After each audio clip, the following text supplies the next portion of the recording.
www.cityofvacaville.com, or on cable channel 26. Instructions to participate from a computer are provided on the city's website, and you can connect via the link that is listed on the agenda. If you're following along on the telephone and prompted for a participant ID, simply press the pound sign to be connected to the meeting. If you're planning to participate, please follow along on the telephone or your computer, not on channel 26, because there is a broadcast delay. Callers who wish to comment can raise their hand by pressing *9. Depending upon your individual settings, you may need to then press *6 after the host unmutes you in order to open your mic. I can usually see if someone is muted, and if your time has started and you're still shown as muted, I'll let you know and won't start the timing until you're unmuted. And then finally, computer users request to speak can click the raised hand button within their Zoom controls. And with that out of the way, we now go to item number 1, which is the roll call. Madam Secretary, please call the roll. Good evening, Planning Commissioners. Chair McCauley. Here. Vice Chair Klein. Here. Commissioners Aldrich. Here. Beaumont. Here. Brecken. Here. Fortney.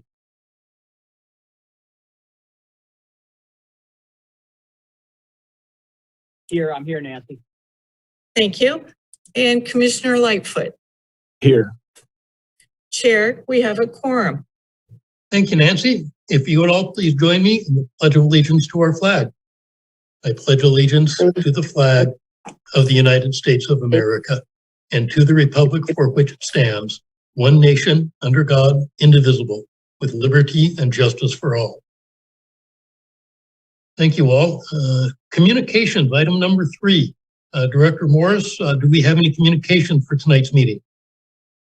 Thank you, Chair McCauley. We have one item for 7A, the Allison Apartments, and that will be presented with a little more detail when we get to that item. Item number 2 is actually related to the same project, and it's a memo with an updated conditions of approval. Again, that will be presented in conjunction with that agenda item. And then lastly, we have a communication item number 3 about North Village Area Plan 2, an update from the developer. And those are all the written communications received prior to this meeting and after the publication of the packet. Thank you. And I believe those have been provided to the commissioners and are available on the city's website for this meeting. Is that correct? That's correct. Thank you. Item number 4 is approval of the agenda. Are there any commissioners who want to propose a change to the agenda as it's shown? Commissioner Beaumont will move to approve. We have a motion from Commissioner Beaumont. Do I have a second? Second. Commissioner Brecken is seconded. Will the secretary call the roll, please? Commissioners Aldrich. Yes. Beaumont. Yes. Brecken. Yes. Fortney. Yeah. Lightfoot. Yes. Vice Chair Klein. Yes. Chair McCauley. Yes. So the agenda is approved as shown. Item number 5 is business from the floor. This is a time to address the commission with issues that are not on tonight's agenda, but that are within the commission's subject matter jurisdiction. We limit things to a maximum of 3 minutes per speaker or group of spokespersons consistent with the government code and the Vacaville Municipal Code. Is there anyone on the Zoom conference who wishes to address us on business from the floor? I see no hands raised. Secretary, do we have anybody on the phone who indicates they wish to participate in business from the floor? Chair, if I may, I'm going to default to Albert Enoch. I'm having an issue with my screen at the moment. Thank you. Albert, is there anyone that shows they wish to participate in business from the floor? None at this time. Okay, and I'll continue to refer to Albert until the secretary lets us know she is back in control of her computer. That concludes item number 5. Item number 6 is the consent calendar. The only item on the consent calendar is the minutes from our October 19th meeting. Are there any proposed amendments to those minutes? Seeing none, I will ask Albert, do you want to go ahead and call the roll? If not, I have my agenda with everyone's name, and I can call the roll. Chair, this is Nancy. I'm good. I can call Okay. the roll. Go ahead, Nancy. Okay. Commissioners Aldridge, Abstain, I was absent. Beaumont, Yes. Brecken, Yes. Fortney, Yeah. Lightfoot, Yes. Vice Chair Klein, Yes. Chair McCauley. Yes. So the consent calendar is approved as shown. We're now into public hearings. Item number 7A is the Allison Apartments. This is, I think, one of the first ones we've seen once some of the new state laws kicked in regarding affordable housing and density bonuses. First time I can recall a staff report that has so many commission must in it rather than commission may. I'm going to be intrigued to see what the proposal is and what sort of flexibility we have on this. With that, I'm going to turn things over to staff to make their presentations. For members of the public who have not participated in one of our hearings before, staff makes a presentation. The commissioners may ask questions during that time. We will then open the meeting to the public. The first opportunity for public comment is traditionally given to the applicant, and then we give other members of the public a chance to make questions or make comments or ask any questions. If there's questions, I will direct staff, the applicant, whoever appears appropriate, to address those questions. At the end of the public hearing, we'll close it, and then the commissioners will discuss amongst themselves and form opinions and take a vote. With that introduction, who from staff is making the presentation? That would be me, Chair Albert Enold, Senior Planner. Albert, you have the floor. Thank you very much. The project before the commission tonight is the Allison Apartments. Specifically, the request is a proposal to construct 187 units that are affordable. It's for an apartment multifamily development. The project is located at the southeast corner of Allison Drive and Nut Creek Parkway. This proposal includes a density bonus request, a planned development, and a tentative parcel map. A little bit of background for the commission as to how we got to this point.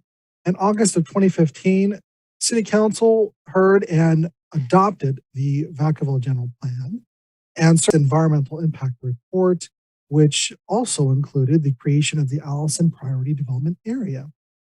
In March of 2019, a residential overlay was created for this project site, which is consistent with what the action was for the Allison Priority Development Area. It's more of a subsequent action. In December of 2019, the Allison PDA was expanded.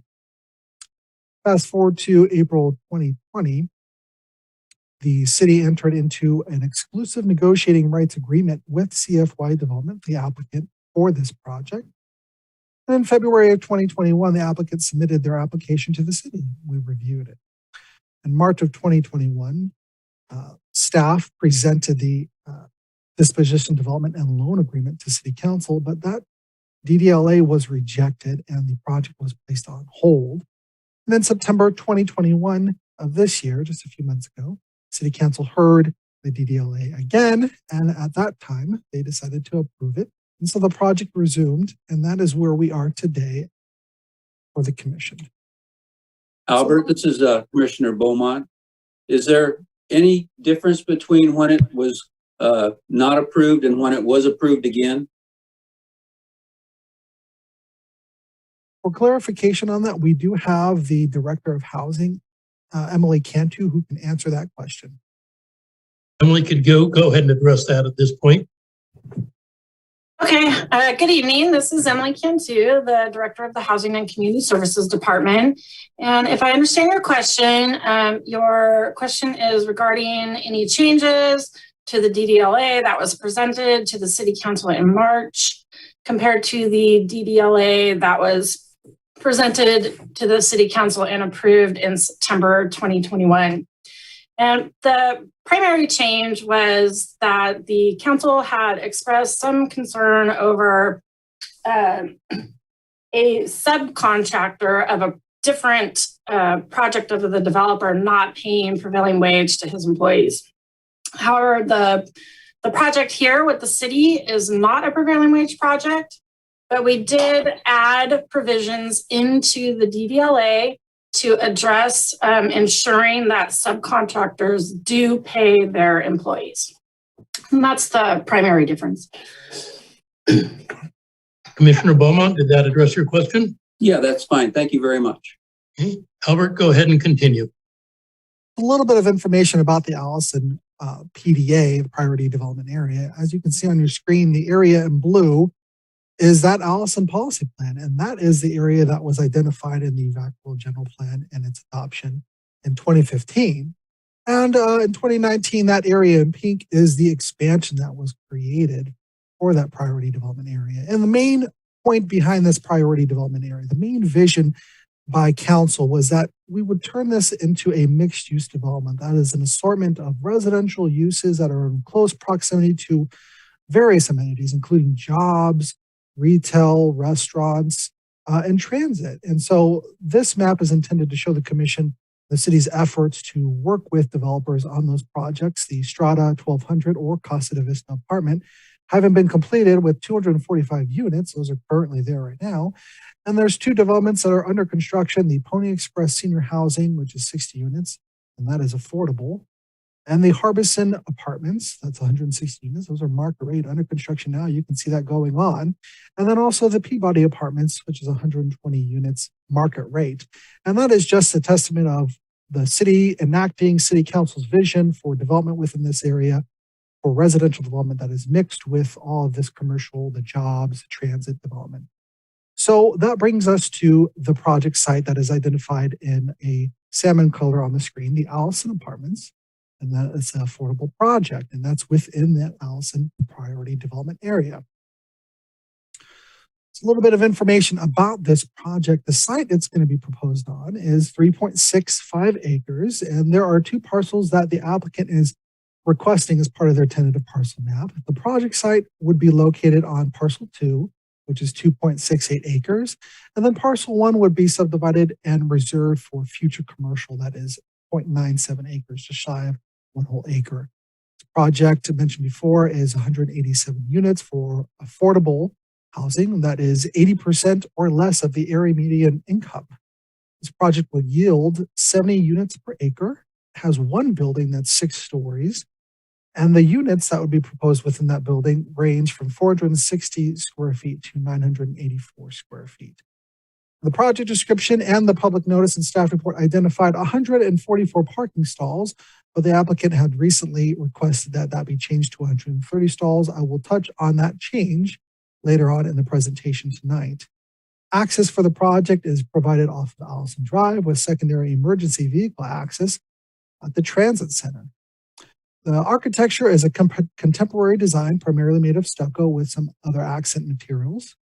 The project does include exceptions or concessions to development standards, and with this and the DDLA comes a 55-year restriction to use it for the rent for low-income housing until 2080. A little bit of information about the project site. You can see that. Albert, this is Chair McCauley.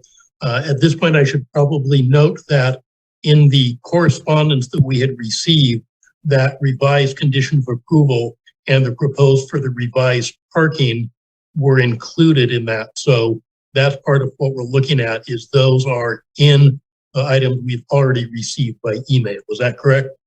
That is correct. That was the correspondence that was provided to the commission, and I do have a slide later on that will talk about those changes. Okay, thank you. A little bit of information about the project site itself. The building fronts primarily on Allison Drive and extends along the transit center area. The primary entrance being there off of Allison Drive with guest parking and then gated entrances to the rest of the parking that would be underneath the building and along the transit center, leasing offices, lobbies, and mailroom on the ground floor. And towards the back side of the project are some other open space amenities, including a basketball court, some barbecue areas, and some seating areas for the future residents. These exhibits were provided by the applicant to show what the architecture looks like for the project. This 3D rendering shows what the view would look like as if you were along Allison Drive. 6 stories in nature with its primarily stucco, varying pop-outs of the building and varying colors. You can see those accent materials primarily at the entrances to the building. There's 2 entrances, one off of Allison Drive and then one a little bit farther back. Elevators are provided with this project. This graphic shows what it would look like if you were standing at the transit center. The building is not square. It has some variations in its footprint, as you can see by this graphic. And this graphic shows what it would look like if you were along Nut Tree Parkway at that intersection of Allison and Nut Tree Parkway. So at this time, we felt that it was important to kind of put a lot of pressure, a lot of emphasis on this density bonus request. They are requesting to go from 24 units per acre to 70 units per acre. So we thought that'd be a good idea to kind of explain what that is. So it's coming from California Government Code section 65915. That's where you'll find density bonus law. And within that law, under section B1, it says that a city shall grant one density bonus. That would be this density is from 24 to 70 units per acre. And then with the incentives or concessions requested by the applicant, or any waivers or reductions of development standards, and any parking ratios for projects that contain affordable units. Now, within this state law, there is a sliding scale. The more affordable units that are dedicated in a project, the greater the amount of concessions that are afforded to a developer. And in this particular case, the ones that we want to highlight for this is that what state law says is 100% affordable project, plus if it's located within 1 mile of a transit site, major transit stop, which in this case is the transit center right next door, that state law says there is no limit to the density bonus that the applicant could request. In addition, along that sliding scale, they are also afforded 4 concessions or exceptions to standards, as well as a building height increase of 3 stories or 33 feet. There is also a reference in that density bonus law that says something about parking ratios. And it says if you have a project that contains 20% affordable and it's also located within a quarter mile of a major transit stop, that no parking ratios beyond 1 or half a space per unit can be imposed by a local jurisdiction. So that's what state law says about it. In this particular project, the applicant is proposing to do a 100% affordable project, all units with the exception of the 2 manager units. For low income, that's 80% of the area median income is what they would be restricted to. And that is located within 1/4 of a mile. The major transit stop right across from this project is that major transit center. A little bit about the exceptions that this developer that the project is requesting. To start off, we'll look at the parking exception. The applicant is requesting to reduce that parking. What would be required by the code is 295 stalls. And as mentioned before, as advertised in the notice in the staff report, 144 stalls is being reduced to 130 stalls. So what state law says is that we can't require more than 0.5 stalls per unit. What that amounts to is 94 stalls. So the state is saying that this particular project does not have to provide more than 94 stalls. The applicant is providing more than 94 stalls. As part of the project, they're providing 130 stalls. For setbacks, the second exception or concession the applicant is requesting is to decrease setbacks. In this case, it would be the side yard setback that would be reducing from 45 feet to 22 feet and decreasing the rear yard setback from 45 feet to 14 feet. The project would meet the front yard setback along Allison Drive. There's another request to reduce the common open space. That request is to decrease the total square footage that's required based on the number of units for this project from 37,400 square feet to 13,600 square feet. And that was identified on the site plan as being those areas with the outdoor barbecue, the basketball court, and the other seating areas. That would be the designated common open space. The code also requires private open space of 50 square feet per unit. So the applicant is requesting to decrease that from 50 square feet to none. They're requesting that no balconies be provided by this project. And then lastly, the last concession is the building height. The applicant is requesting to increase from 48 feet to 70 feet. As mentioned in that code, local jurisdictions cannot limit building height below 81 feet. That is that 48 feet plus 33 that's afforded to them.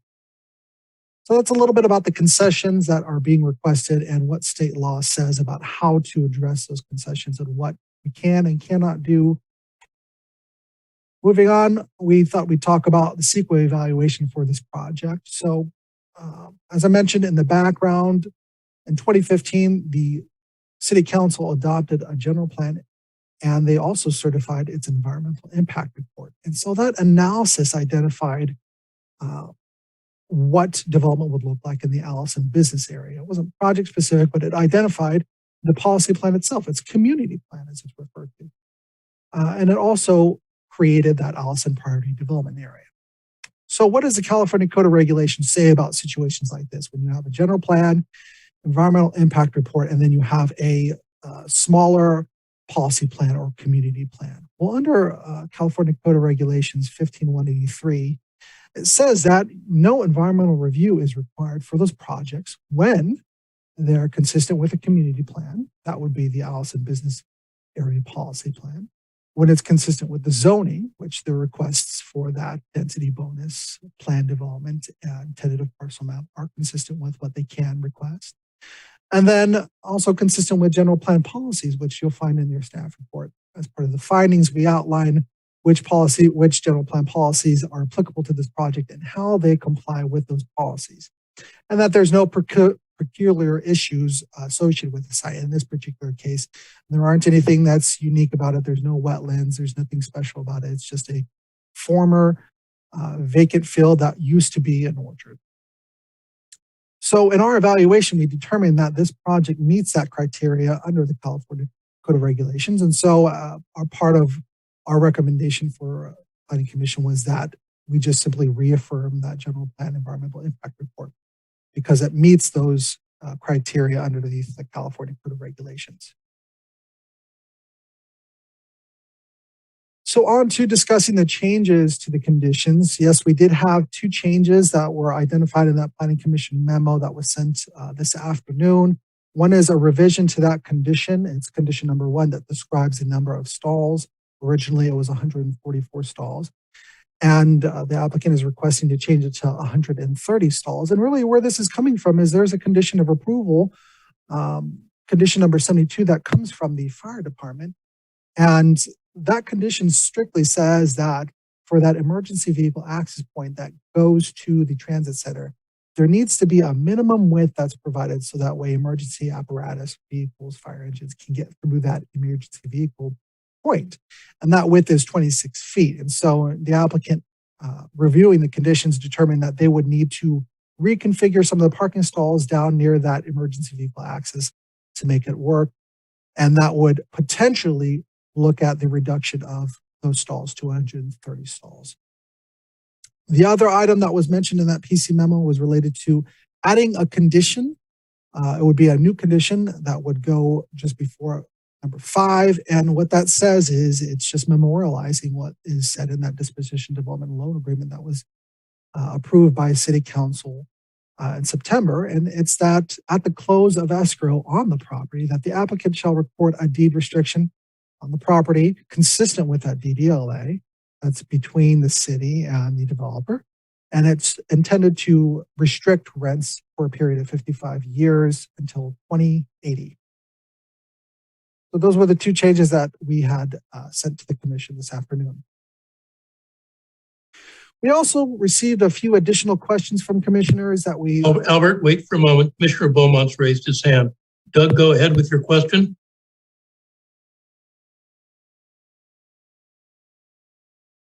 Commissioner Beaumont, you're still muted. Did you have a question? Sorry, Albert. Commissioner Beaumont here. It says the restricted rents are for 55 years with that developer. What happens if the developer goes bankrupt? Very good question. I would defer that question to Emily Cantu, the Director of Housing. Emily, go ahead. Thank you. And this is Emily, the Housing and Community Services Director. So the developer owner of the project, if they went bankrupt, there are provisions in the DDLA of what would happen. And basically, if I recall correctly, because I don't have it right in front of me this evening, the project could either be taken over by the city or by the other finance agencies. And I think the other financing agencies have first dibs, and they would sell it to a new owner who would still be obligated to the rent restrictions because they are recorded against the property. They run with the land. So any owner during that 55-year period would need to comply with those lower rents for our Vacaville community. Great, thank you Did very that much. answer your question? Okay, Yes, thank you. Vice Chair Klein has raised his hand. Brandon, you have the floor. Go ahead. Thank you, Bob. I just have a question as to clarify. Does that restrictive covenant cover both the maximum rents and the tenant eligibility standards for that fixed term? This is Emily Cantu again. I'm happy to answer that question. Thank you. The rent restriction restricts the income levels as well as the rent. Yes. And is that just a standard of term for a restriction like this, or do we think that the affordability crisis should be over by 2080? That is a standard term, the 55 years. Is that subject to renewal, or that's just?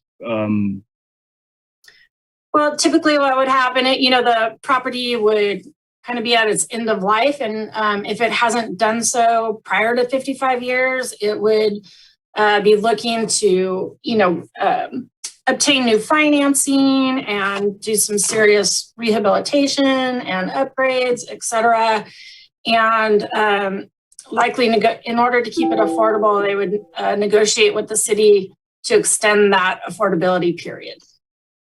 Thank you, Emily. And just one last question. So, and at the end of the term, would it revert to the ownership revert to the city, or where does ownership vest? The ownership vests with the developer owner, not the city. So would we be? Okay. Thank you. Because they're sorry if I may add one little tidbit for you. They are buying the property from the city in the form of a loan, which will be paid back over that 55-year period. Gotcha. Okay. Yeah, that's what I figured. Okay. Thank you. Albert, go ahead with your presentation. Okay. We also received a few additional questions from planning commissioners. One was related to whether or not parking would be an issue. How would parking be managed? The developer is here to speak a little bit more on that, but just to highlight about what is going on with that is that there is a parking management plan that would be implemented by the applicant and the operators of the apartment project, and that is executed at the lease time. And there are assigned parking passes for people who would be using those parking spaces. There's also a question about cost reduction information, what was identified as being the measures that would help save the money and what did those monies look like.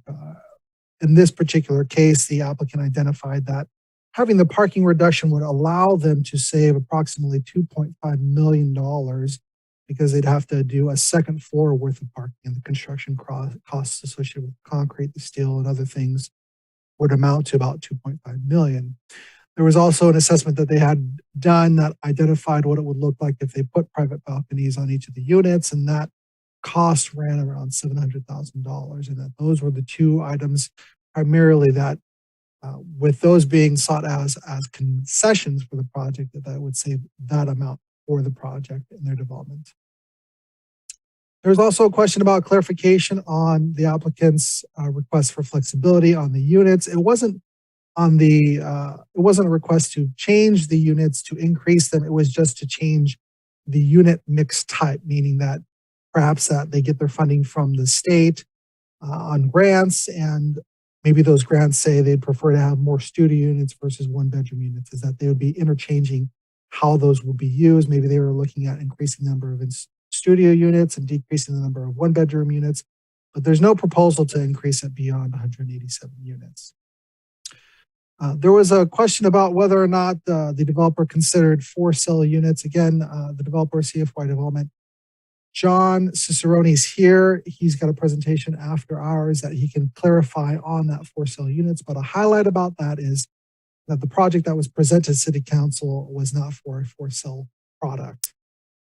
There was also another question about whether or not the site had suitable Swains and hawk habitat. In the biological report that was linked and the staff report, you'll find that Swains and hawk, that this particular site provided really marginal habitat for Swains and hawk, and our experience with the California Department of Fish and Wildlife. If you have a site that is less than 5 acres and it's substantially surrounded by urban development, it is not suitable for Swains and hawk foraging or nesting habitat at all. So those were a few of the highlights that we had heard back from the commission. We wanted to just take some time to talk about those. So moving on, we kind of wanted to talk about the benefits of this project and what it would do for the city. And really, the biggest benefit I would say is its contribution to the RHNA numbers, to the Regional Housing Needs Assessment. And so in 2015, we have a housing element that was also adopted, and that housing element identified 472 units that were to be assigned for low-income housing. And since 2015, we've been able to assist developers with 154 of those units, 60 of those units in the previous map that we showed earlier in the presentation for the Pony Express Senior Housing. So we've done well since 2015, but this project contribution would be 187 units towards that overall total of 472. And so with this project being built within the current cycle of the housing element that ends in 2023, I believe, there would be a remaining 131 units. So it certainly does help the city meet its obligation to provide affordable housing within its city limits. The other major benefit to this is that it continues City Council's vision for that Allison Priority Development Area, which was adopted in 2015 and then later expanded in 2019. The whole intent of this Priority Development Area is to promote mixed-use development, and it's important that it's close to the jobs, it's also close to the transit, and it's close to shopping. And this particular project helps us achieve those goals that City Council laid out for what this Priority Development Area would look like. It's consistent with City Council's vision. So in conclusion, what's identified in our staff report, staff supports the project because it meets the required findings for that density bonus, for that plan development and that tentative parcel map. It complies with the general plan and the zoning. It also complies with development standards as afforded to them with the concessions and exceptions through the density bonus law. It also provides more housing, specifically affordable housing. The design of this project is also very good. It has good architecture. It has a varying footprint, so it's not a rectangular building. It has some dimension to it. And it's also located next to transit, shopping, and jobs. And those are big. That's a big deal for new housing. So with this, staff has a recommendation for the Planning Commission, and that's by simple motion that they recommend that City Council reaffirm the general plan EIR and approve the project. That concludes my presentation. The applicant, John Cicerone with CFY Development, is here. He has a presentation for the commission to talk about the Allison Apartments.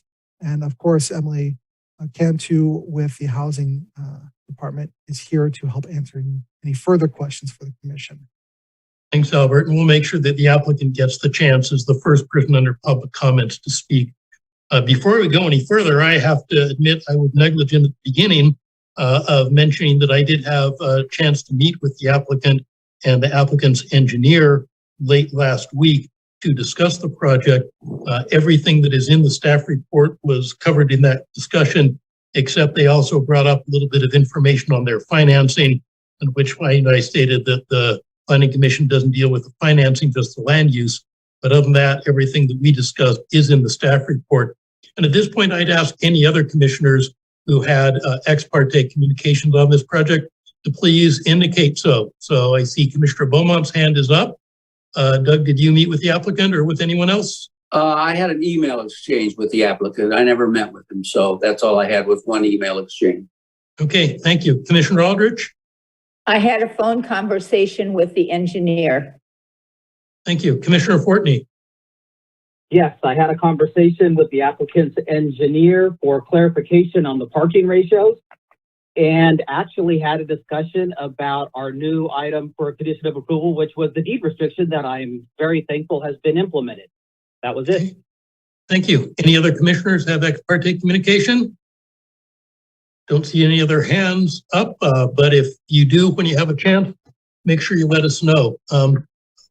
I do have one question for staff, and that's, given that the council's already taken an action on the DDLA, and there's some state law that the staff report at least says must several times, what exactly is it that we have discretion on in our review and action tonight? It's a very good question. The purview of the Planning Commission for this meeting is to review those land use entitlements, including density bonus, the planned development, and the tentative parcel map. You're reviewing the findings for those entitlements, and then you're also looking at the design of the site. Is it well designed? Is the architecture well designed? Is that achieving what the city has for its goals? So that's a brief overview of what's within the purview of the Planning Commission for tonight's meeting. Thank you. Do we have other members of the commission that would like to ask staff questions right now before we go to the public hearing? I see Commissioner Beaumont's hand is up. Doug, go ahead, and then Commissioner Fortney will follow you.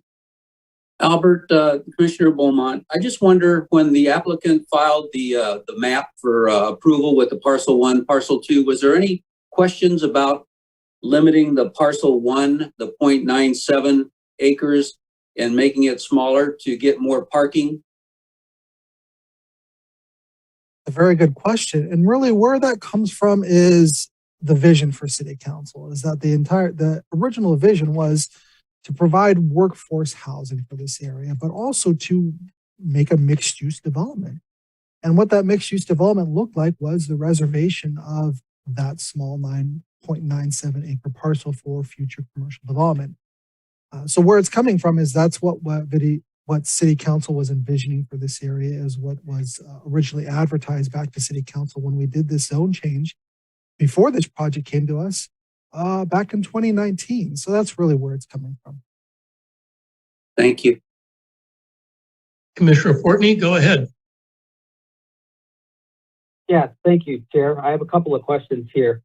And this may come out in the applicant's presentation, but I'm curious who the management company will be for this project. Do they do it in-house? And what will the applicant screening process look like?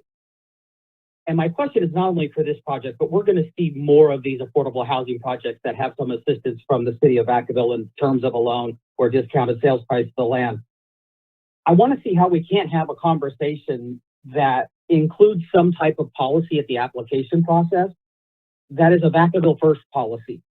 Meaning something with some language that has some teeth in it, that the Vacaville residents in our zip code have a priority in application process, either or special approval ahead of time or whatever. So something that has some privileges to the Vacaville residents. So a project like this isn't completely comprised, within a matter of months with all outside Vacaville residents. Second is kind of piggying off of Doug's question is, why is the city retaining that 1 acre parcel? And I understand the explanation we just got from staff. My question for this discussion would be, what would the blueprint or the footprint of this parcel in this building be if we were allowed to use that 1 acre piece? Not to reduce units, it might reduce height. It would definitely give the tenants some common outdoor space, which they have very little of now. And my last question is, what is the schedule for the transit center? It's very convenient overflow parking with a pedestrian walkway right into this complex. So I'm just curious what the transit center hours are on those buses after 5 p.m. and on the weekend. Thank you. I'm not sure whether Albert or Emily wishes to then address that first question regarding the ability to make these units available to Vacaville residents. And it sounds like Albert, the others are mainly in planning. So who wants to handle the first question? Chair, if I might recommend, maybe we can handle these questions in backwards route leading to the applicant's presentation, so that way they can answer that first question. For the third question, I don't know what the schedule is. I can confirm for the commission that that parking area is set up to accommodate carpool parking and van pooling. But we do not know offhand, I don't know what that schedule looks like for the buses. The second question, if Commissioner could repeat that so that way we can remember what it was. Yes, Albert, the 1 acre parcel. You explained that was council's vision right there. I'm just curious if this parcel was utilized as part of the project, would that change or could that change the footprint of this building as far as height, setback, outdoor common space for the tenant? That is a good question. And it is a hypothetical. And so we did talk with the applicant about that. And of course, it would change what the project footprint would look like. You would result in a change of a building height and parking and outdoor space, that common open space. It goes without saying that there would be more land, that there would be an ability to reduce those particular features like the heights and also increase the parking and change the density. But in this particular case, the applicant is not requesting to do that. And we also have to make sure that we're being consistent with what City Council's vision was for that area, which is a mixed use development that shows what that looks like. So in short, to answer the question, yes, the commission could expect to see a change in how this project would look if that 1 acre site were included with the project boundary. And Albert, I'm going to ask you to hold for a moment. I see Vice Chair Klein has raised his hand and he may have input on this item. So Brandon, go ahead. Yes, thank you, Bob, and great presentation, Albert. I know this is a new endeavor for the city. This bonus density law requires a great deal of care because I realize there are a number of mandates, as the chair has mentioned, but you know, all mandates are subject to exceptions, and that's the rule of life, really. So with that context, I understand that we have that housing allocation, and I have kind of I have a number of questions, but I'll just like a big picture question here is with the RENA allocation, this cycle ending in 2023, do we have any guarantee that that this project is going to be able to be tailored to the 2023 cycle? So construction, my understanding, has to start within the existing cycle, correct?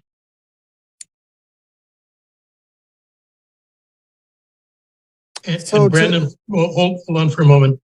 I thought your question might be related to those that had come up previously. And so I want to make sure we don't lose those questions that Commissioner Fortney had. So I'm actually sorry I got things out of order. I'm going to ask you to hold for a second. Let's finish up the last question that Commissioner Fortney had regarding whether we can have some way to make sure that locals have an opportunity to get into the project. And then I'll come back to you. So sorry about getting the order a little bit wrong.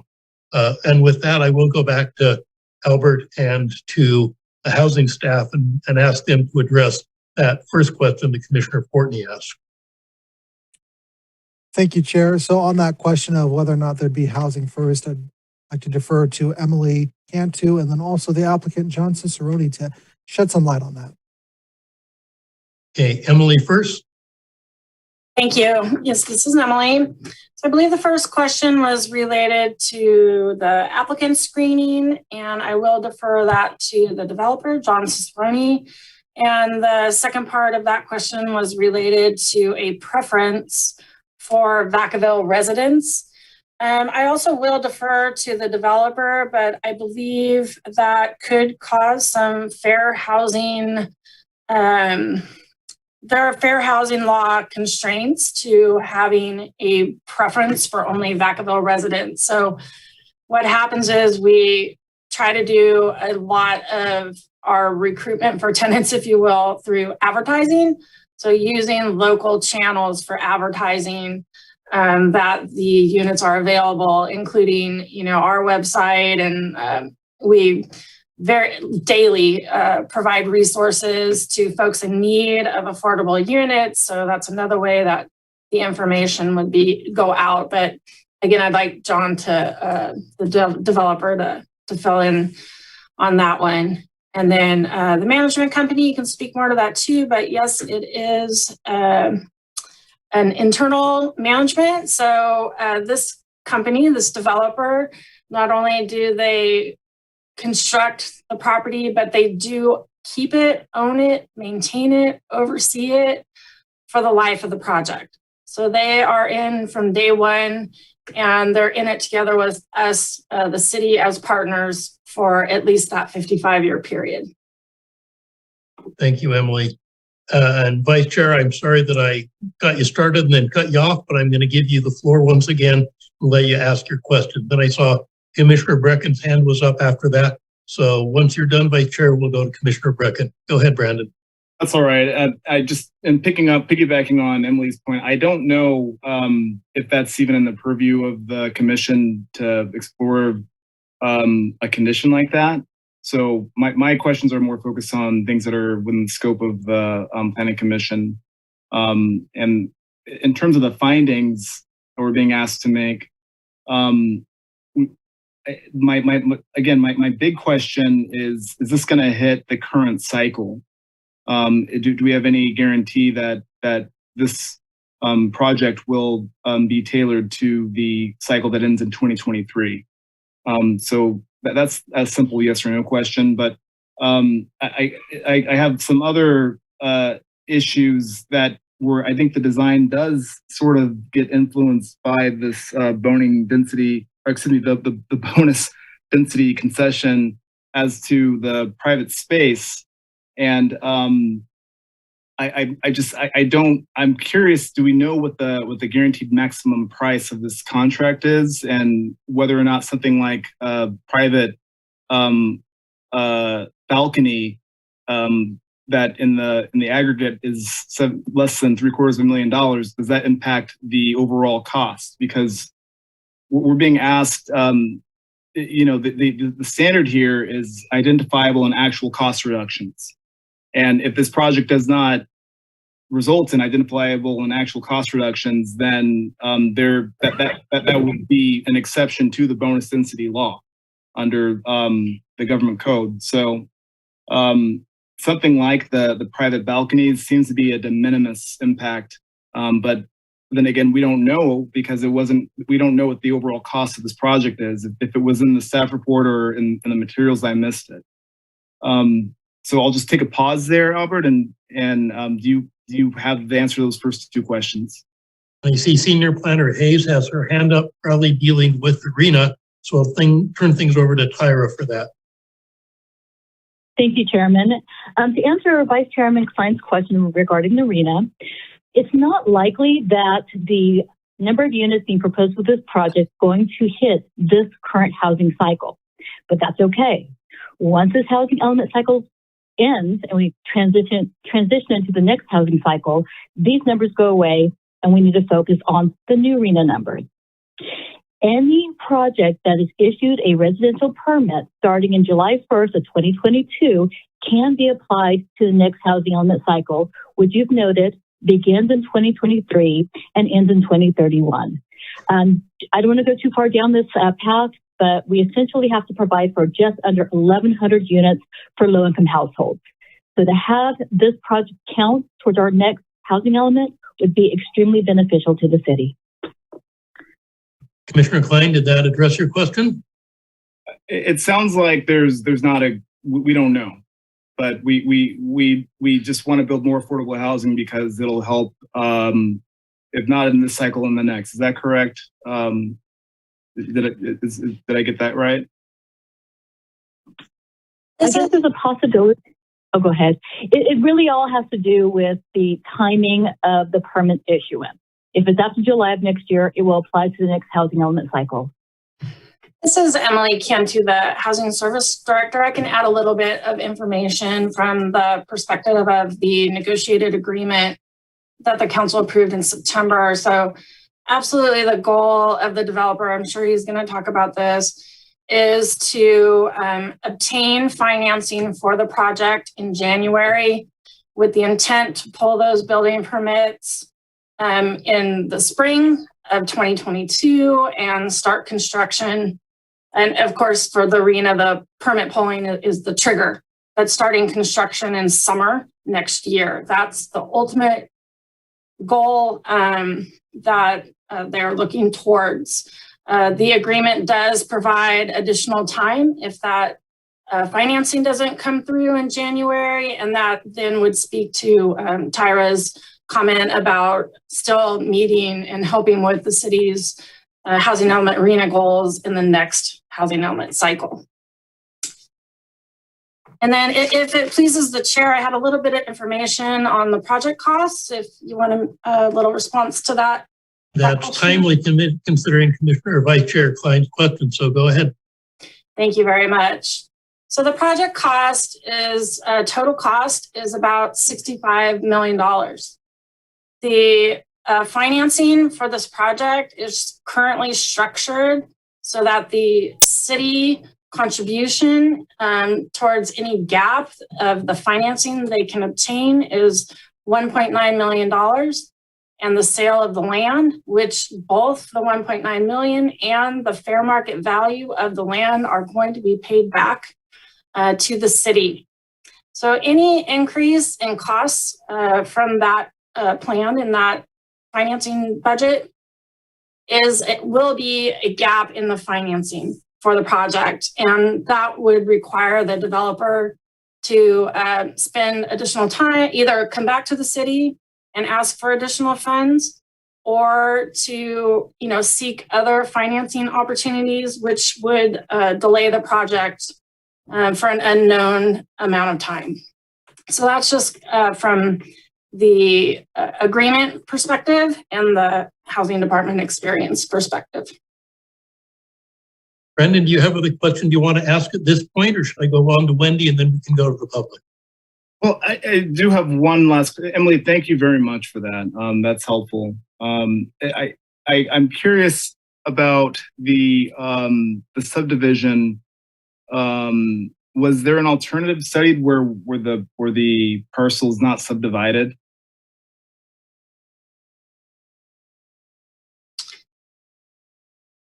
Well, the site plan did evolve prior to the current plan that you're seeing today, in that the project was smaller.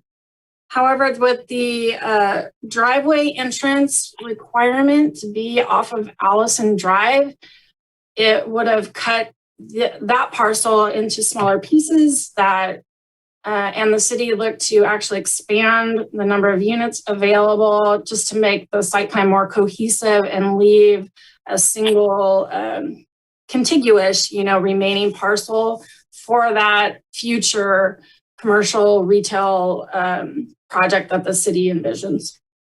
So I hope that answered your question. Yeah, I'm just curious about whether this project's big enough, because it's you have prime real estate for infill next to the transit center, and you have these allocation, the arena allocation, together with maybe some of these parking concerns that might have been alleviated in a larger unified project. It just would have been nice to know, could we have gotten more bang for the buck by building more, bigger, maybe providing more parking, and would the costs be even lower in a larger project? But that's not the project before us. So thank you. I'll reserve the rest of my questions, Bob. Thanks, Vice Chair. Commissioner Brecken, you'd raised your hand earlier. Do you still wish to ask questions at this point? Yes, thank you. I was going to piggyback off the issue of marketing locally. And I don't know if there's a way to market to, the workforce, the real retail restaurant workforce in Vacaville, as well as maybe the Air Force Base. You probably have a list of businesses now, especially after the pandemic, that you could just email blast. Is that correct? And I'm thinking at this point, we may get good answers from that by the applicant's presentation. And I'm echoing in somebody's presentation or somebody's system. But I think at this point, I'd like to go ahead and go to the public, let the developer make their presentation, and then we'll see what other questions we'll have after we hear that. Wendy, if that's okay with you, I'm going to go ahead and go to the public hearing and let that happen. And I see you've already muted yourself, so I'm guessing that that's going to be okay. So commissioners, I'm going to go and open the public hearing. So at this point, we're moving from commissioner questions to the public hearing, and I will ask the applicant to make their opening presentation. There may very well be commissioner questions during that time or afterwards. So I believe it is John Cicerone or Cicerone is the applicant. John, you have the floor. Chair, thank you. It's an honor to be before the Planning Commission and to present Allison Apartments. And I would first like to thank staff for their comprehensive, complete, and thorough report that I think addresses the needs of what we hope will be Vacaville's first transit-oriented workforce housing development. Very quickly, I'm going to talk a little bit about who we are, what we do. I'd like to give you a little bit of history from our perspective on Allison. And then I'd like to finish up by talking about where does Allison Apartments go after tonight and what are the next steps along the way. Could I get the next slide, please?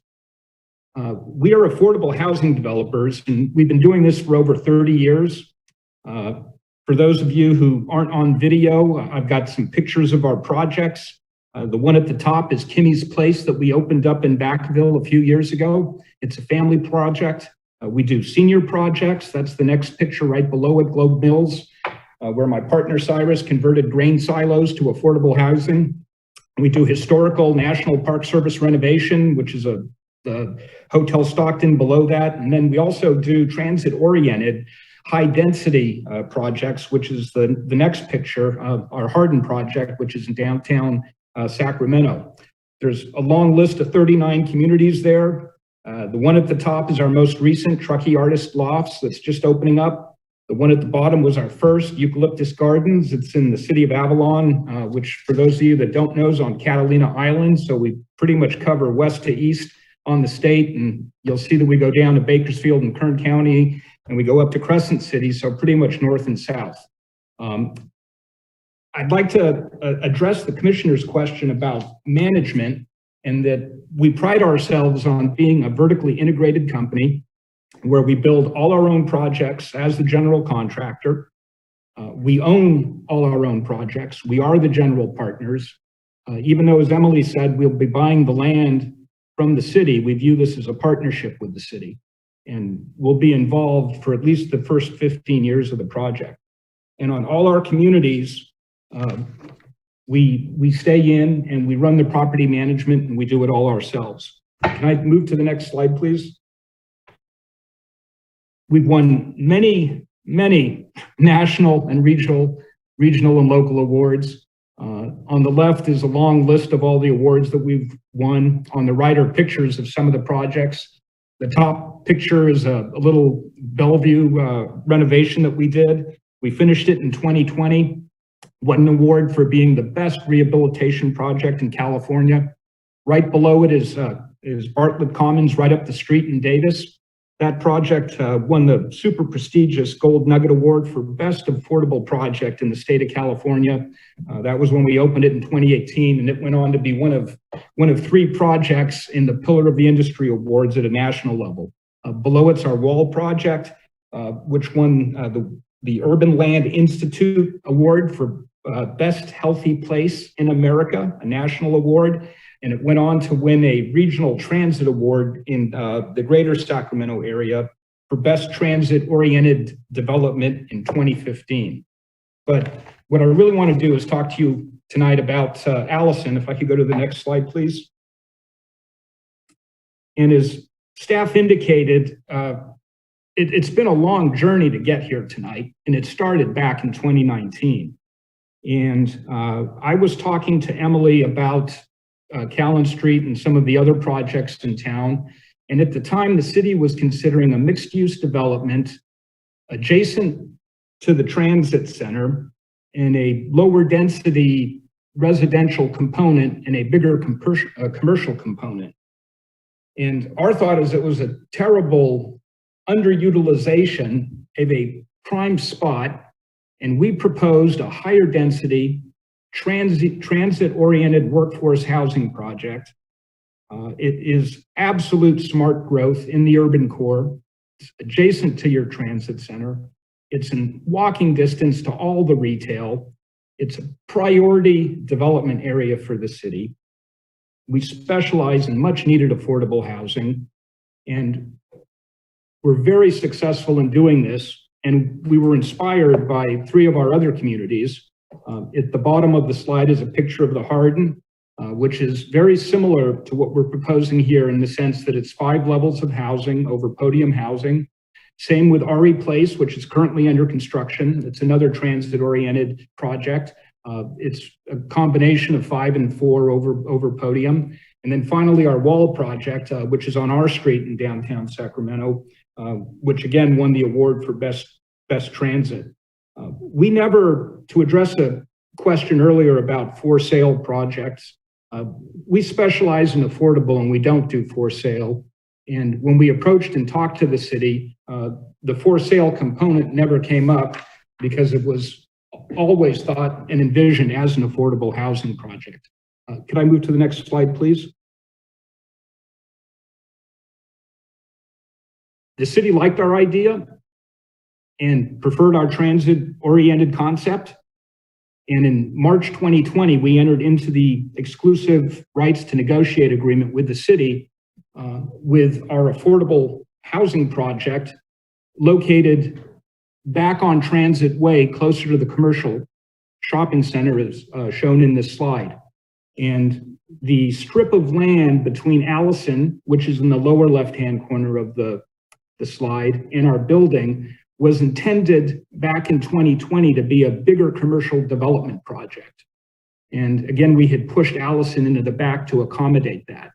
And the thought when this first evolved is it would be more commercial heavy than residential. We spent a lot of time evaluating the different designs. And I don't know if anybody remembers the public hearings, but there was one way back then where we had a concept for a smaller 99 unit project. But the problem we had in financing it was that we couldn't balance our sources and uses. And in an affordable housing project, because our rents are set by the state, it doesn't generate the income that a market rate project does. And it creates, and yet our costs in many respects are the same as a market rate project. And it creates a funding gap because you can have so much less debt because you have less rents. And the way you compensate for that is by adding density. And so we ran multiple scenarios and we came up that the ideal size of the project was going to be somewhere between that 165 to 190 unit range. And with that, we had a balanced project. And given the configuration of the land, that led to 5 levels of housing. And in this particular design, it's over podium with at-grade parking. And to maximize the ground level parking, all the equipment was moved to the roof. And what that did is that dictated the flat roof design as opposed to any type of pitched roof or other designs that you have. Had we increased the parking, it would have required another level of podium, which we did consider, but that would have further raised the building height above and beyond where we were. Can you move to the next slide, please? And we didn't think that we really needed to do that because this is a transit-oriented workforce community, and it's adjacent to the transit center. And what this slide does is it talks a little bit more in detail about our affordability. And the first bullet point echoes staff's presentation, where as an affordable project, even though we were entitled to a parking ratio of 0.5, we've requested the 130, which is about 0.7. And the first observation I'd like to make is that the table on the left shows that we have, under the current financing plan, about 19 units allocated to 30% AMI, another 19 to 50, and then the bulk of the units are in that 60% AMI. And the concept that I want to communicate here is that lower AMI households have lower rates of car ownership. And that's one of the reasons why we feel from a practical standpoint, the project parked at the lower ratios work, even if from a approval standpoint, the state law obligates you to approve it. I think empirically we know that works because we have similar projects.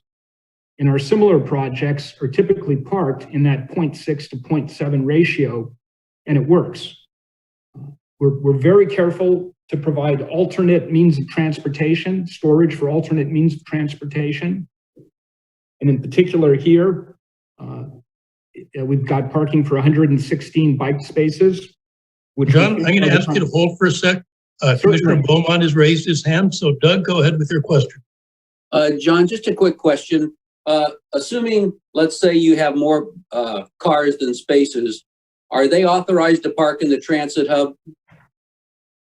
No, they're not. So if there's more cars than spaces, where do they go?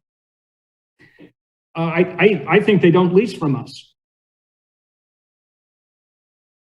We have a management plan where we issue passes. I would anticipate that the local Vacaville Police Department would ticket cars that park in the transit hub.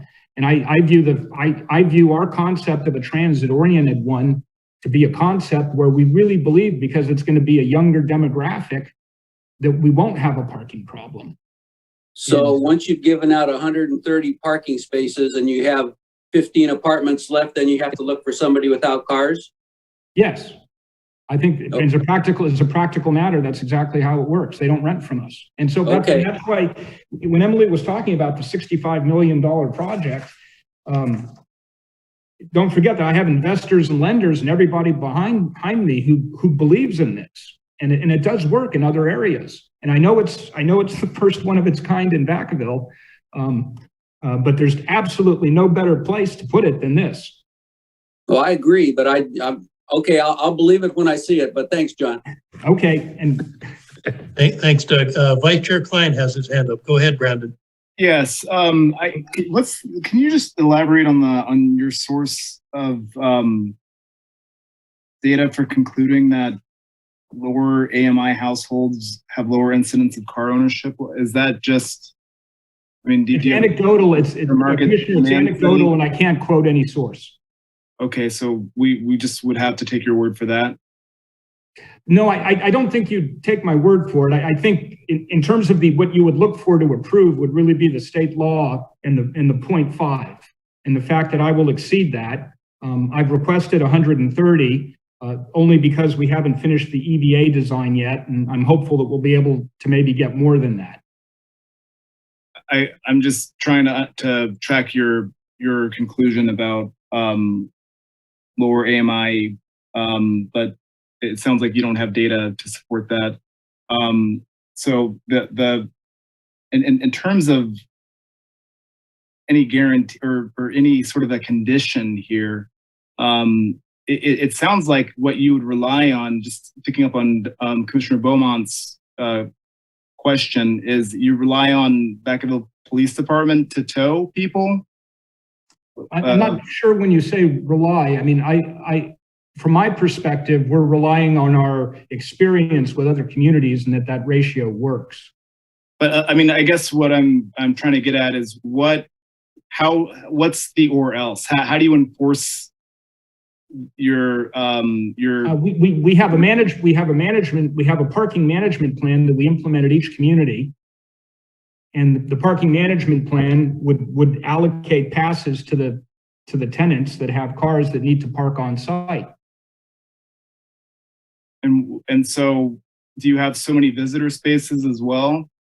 Yes, there's a certain number. I'd have to, I don't have the number in front, but there are visitor parking spaces in front of the community room, in front of the leasing office. But so just so that I have this straight, the assumption, the requirement then is that one car per unit. Is that correct? No. My assumption is about 0.7 cars. Less than, I believe that I will have a significant number of tenants who will not have cars. And that's based on your experience doing this? It's, from my perspective, it's consistent with what we see in our other transit-oriented communities, that those people will value living here because of its proximity to the transit center. And I'm just going to be transparent about what I'm thinking here is that every community doesn't have the same transit and transportation options. So, just like real estate is unique, every community is unique. So just because I don't know what Vacaville, if there's a comparison to Vacaville's profile for the type of transit opportunities that exist, but it sounds like your conclusions are being based on your past experience and not some sort of a study that you've done in Vacaville that is tailored to the transit and transportation options here. Is that correct? John, if I might chime in, Senior Planner, Albert Eno, Community Development. Go ahead, Albert. Then once that's done, I see that Commissioner Brecken has questions pending. So we'll try and handle those for Commissioner Klein and then go on to Wendy. Now, go ahead, Albert. Okay. I think regardless of what the applicant is demonstrating by their experience developing affordable housing projects, the state has already spoken about this type of scenario. And the state has said is when you have an affordable housing project, that they're only required to provide 0.5. And that's based off of what the state is saying they're deducing for their analysis and how they've developed the standard. So the state is telling local jurisdictions that for affordable housing projects, if it's 100% affordable or if it's 20% and located within a major transit stop, that they're only required to provide 0.5. And what the applicant is demonstrating here is that, yes, the state says that, but in our experience, we're providing 0.7 ratio. So just to be clear, the state has already provided that analysis and has already determined that 0.5 is the maximum that local municipalities can require for affordable housing projects. Albert, I just want to clarify something. Does the state relieve does the state waive CEQA? In this particular scenario, the state has identified underneath the code that projects that are consistent with community plans, that are consistent with general plan policies, that are consistent with zoning, and that don't have any unusual circumstances are exempt from additional environmental review, that the original environmental analysis that had been conducted for that general plan is sufficient. But I guess what I'm getting at in terms of that last category is that if you identify impacts on welfare, safety, and any unusual circumstances that, as you've mentioned, you're not relieved under state law. The state is saying that the state is saying that when you have a scenario like this where it is 100% affordable, that a project that meets that standard of 0.5 is not an impact.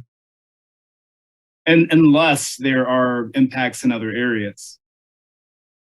Right. So for example, if you were to have a project that had demonstrable impacts on parking that would pose a risk to safety, health, or the welfare of the community, the state law doesn't exempt you from those concerns, unless I have that wrong. Well, generally speaking, parking is not identified as an impact under CEQA. What's evaluated under CEQA is transportation, traffic, impacts on circulation. Parking is not identified anymore under CEQA as a potential impact. But again, the state has identified that when you meet the standard and you're providing 100% affordable parking, that it is not an impact.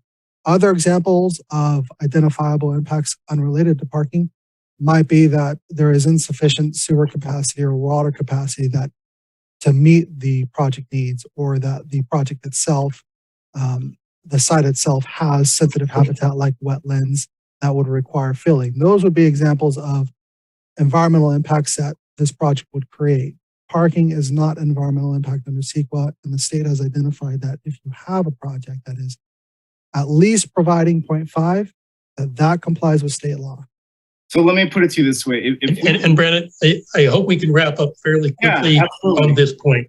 No, I was wrapping up, but Albert added additional. Albert opened the door to this current line of questioning.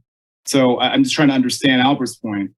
That if you have a project that's almost guaranteed to not have a realistic parking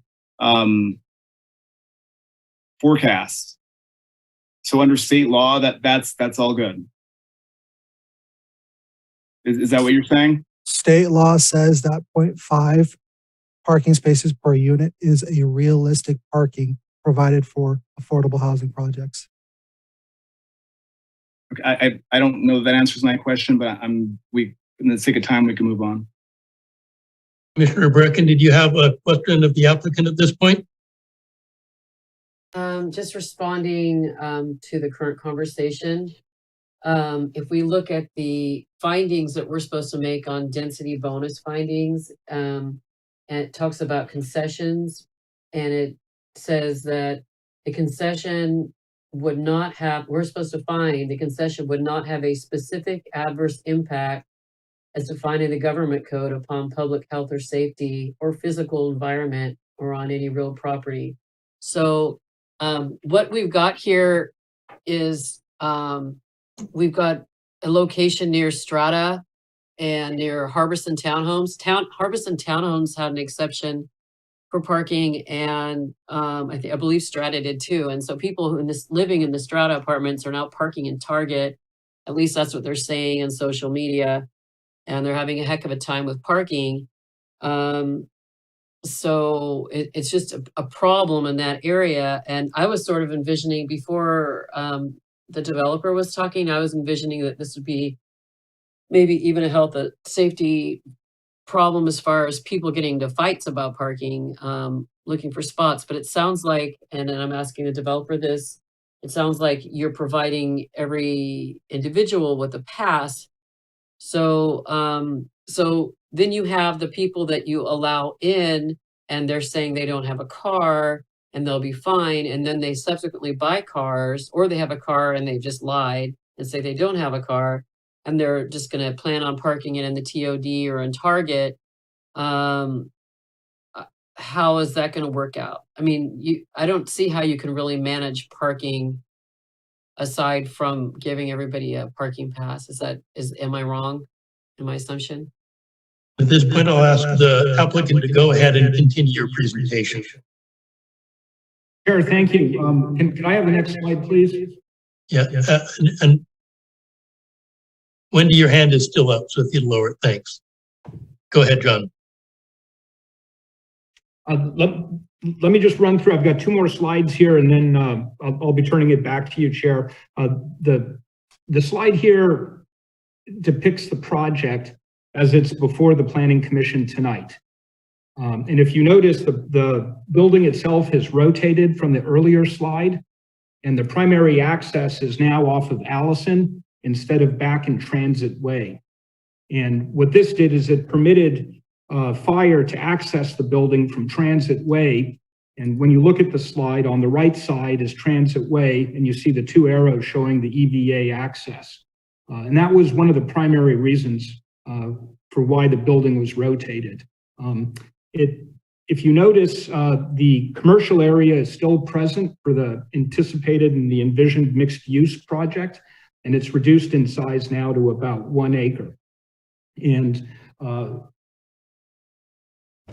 as Emily pointed out, in doing this, we were also able to increase some of the density in the building and take it up into the 187 units where it is now, which enabled us to, again, provide a balanced sources and uses for the financing. The end result of all this was we finally had a project that we could take to council. And so in March was when council first heard this, and council heard the financing plan for the project and the disposition and development of the project. And they finally, after we resolved some of the issues that Emily discussed, The council approved it in September, which is why we're before you tonight. Could I have the next slide, please? And where we're going to go from tonight is that if we have your approvals tonight from the Planning Commission and the recommendation to council, we'll go to the City Council for approval of the building and the entitlements. And we hope to do that in December. And that would then enable us to submit our financing applications in February. And we anticipate submitting for a Cal HFA mixed income program application and tax exempt bonds. And these financing programs are extremely competitive. We believe we have a good chance of prevailing. And because they're so competitive, the financing evaporates very quickly. So if we don't make the financing applications in February, chances are the awards will be used up by other applicants, and we'd be looking at a financing program in 2023 instead. If we do win the financing awards and make the February applications, the awards would likely occur in the second quarter of 2022. We'd probably be closing in the fourth quarter of 2022. We'd start construction in 2023, probably take about 2 years to build, and then we'd start leasing in 2025. And Commissioner Fortney's question about Vacaville first, I think is just an absolutely tremendous question. And there is nothing more that we would like to do than to lease to tenants who are tied to your community.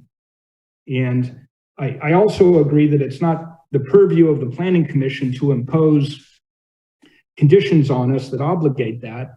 But as an affordable housing project, there's no reason why we can't try to create a preference screen that does accomplish that. And we have done things similar to that in a couple of our other communities that I could talk to in more detail during council discussion if you wanted to ask me about it. But we would certainly try to tailor our marketing and everything we do to try to lease the project to people who are somehow connected with your community.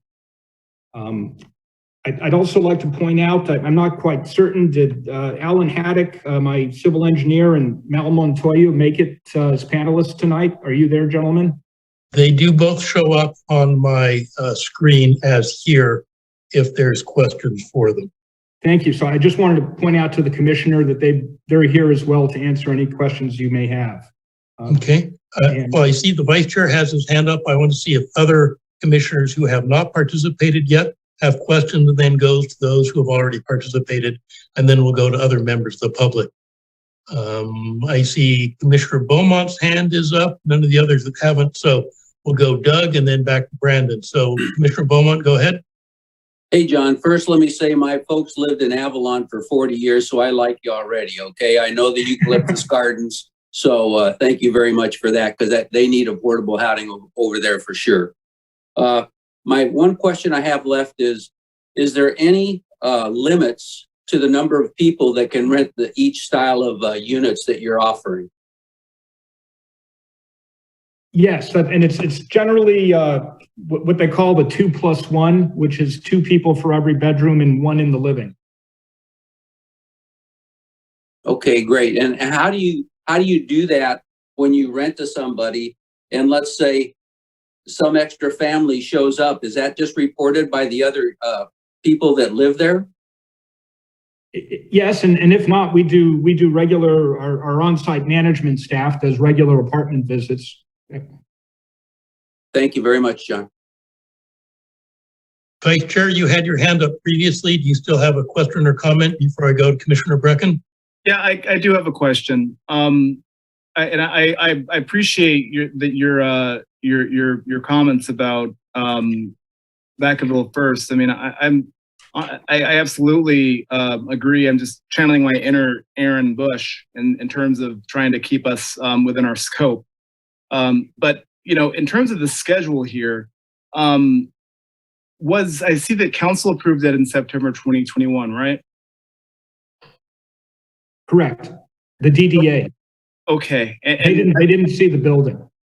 at that time, was council aware of your intent to pursue concessions under the bonus density law?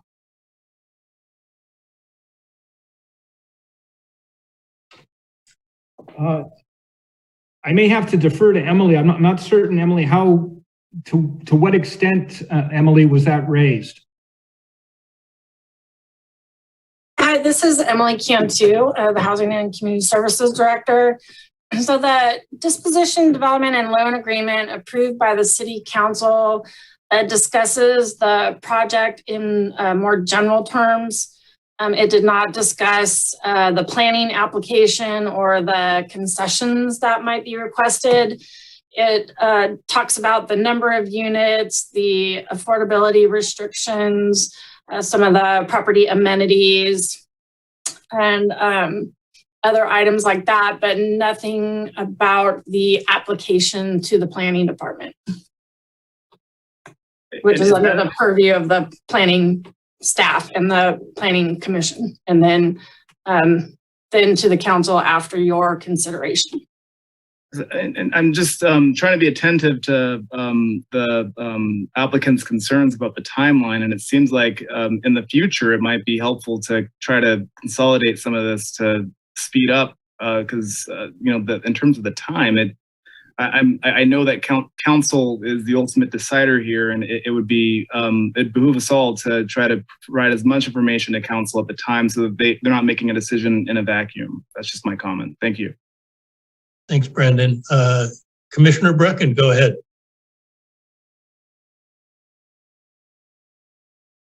Hi, I just wanted to circle back on my question before about parking and maybe just discuss a little bit more about how I guess you said you gave them a pass, how the pass for residents works, and could other people use those places, and if there's more cars than there's supposed to be, how does the circulation work in the parking lot? I mean, would they use up visitor spaces? How does that all work? And how would you ensure they're not parking in commercial or whatever?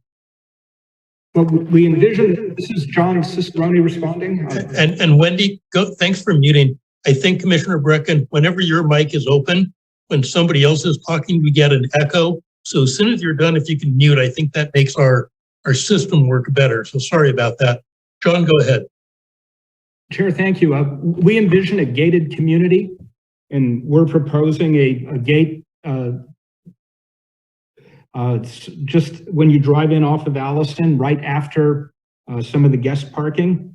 So we would be issuing passes to the tenants to park within the gated community. And they would obviously have a gate pass to be able to access the gate. So if you don't have a parking pass, you don't get a gate pass. And so that in and of itself eliminates a lot of the nuisance parking. If somehow somebody did park without a parking pass, then we do tow cars. And we do try to enforce the parking management plan. John, I have a question for you related to parking and transit. A great opportunity being next to the transit center. Have you, on this or other projects, looked at least at the beginning of lease up or when a unit changes, who holds the lease, providing something, for example, like a Clipper card that is preloaded that would encourage people then to be transit users rather than auto users, and to take advantage and get into the habit of using the transit center that's right next to them? And would that possibly be a way to help recruit people that are transit dependent and not auto dependent? Is that something you've looked at? Commissioner, it's a novel idea, and I have not. No, I thank you for raising it. It's actually not a novel idea. 10 years ago, when I was with Transportation Authority, we were talking to projects about that. I know since it's a cost item, that's not within necessarily our purview, but by the time you get to the council with whatever recommendation you get from us tonight, I'd ask you to talk to staff and look at a possibility of making that an aspect project, is providing a transit pass, especially for people who don't ask for a parking pass, that they might, for example, automatically get a preloaded Clipper card when they come in without a parking pass. So something to think about and work with staff before you get on to the city council. Wendy, I see your hand is still up, so I'll go to you and then I'm going to go to any other member of the public. Go ahead, Wendy. Thank you. I wanted to know if the developer or if the city's staff have gone to the airport commission, because I know that that area is generally within flight path, Nut Tree and maybe Travis Air Force Base. So what, has that all been studied? Has that all been approved that a 6-story building is in that area? Albert, are there any airport land use commission issues on this project? There are no airport land use commission issues on this. This is in the horizontal space, which I believe has a height limit of 150 feet above the grade of the runway. So the height, I believe, would have to be around 120 feet for the building to create an issue with the airport operations. Okay, thank you on that. I'm going to go to other members of the public and see if anyone has comments or questions that they'd like to make at this time before we come back to the other commissioners. So right now I see 5 members are shown as attendees. Would any of them like to participate? If so, now is the time to raise your hand on your Zoom screen to let us know. And I'll also ask Albert or the secretary if they show anybody on the phone that wishes to participate. And I don't see any of our 5 public participants with their hands raised. Albert or Nancy, is there anybody on the phone indicating they wish to participate? There is no one. Okay, well, I'm not going to force people to come in if nobody wants to. So at this point, with no members of the public wishing to further participate, I'm going to close the public hearing.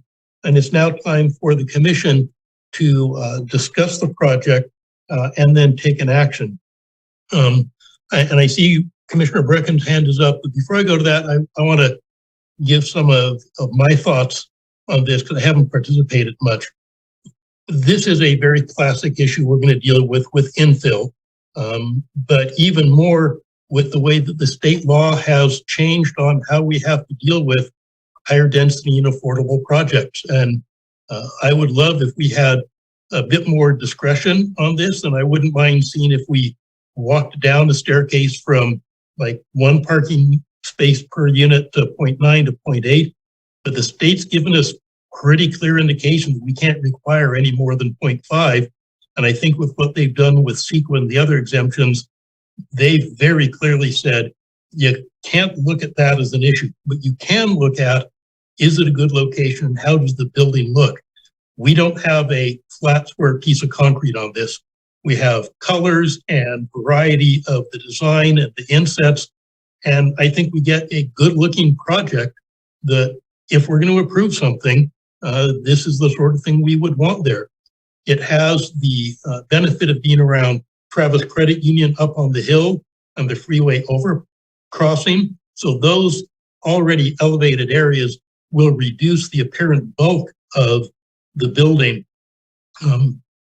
Given the restrictions we have, I think that this is a good project for it. If we didn't have those restrictions, I'd still be inclined to move forward with this project because I think it does some important things for the city. And one of those is if we put that many units here, it reduces the size of units or size of projects we would need to consider throughout the city. And I think it's good to have affordable housing everywhere in the city, but right here next to transit, it reduces the size we would need in some of the more remote and single family areas of town, and therefore help those be more compatible with the neighborhood. So that's my impression. I would tend to want to approve the project as proposed and then with the modified conditions that staff has brought up. So that's where I'm starting from on the discussion. Commissioner Brecken's hand is up. And so Wendy, I'll turn things over to you and then see who else wants to speak. As Commissioner Klein had kind of mentioned, there's sometimes things are not as black and white in the law on these concessions. And there are, if you do find that there's a public safety exception, or if you do find there's damage to the environment, and things like that, then of course, you take another look at the concessions. I think I agree overall. This is a good affordable housing project. I just have some concerns, and I wanted to just ask Albert, what kind of walnut trees are being removed? Is it Juglans californica? No, these are probably English walnut trees that were part of the original orchard at the location. Okay, so probably if they are Juglans californica, would you have a different methodology for dealing with the trees, or would you deal with them the same way? Because that's supposedly a rare tree as opposed to the English walnut, but it sounds like you're not sure.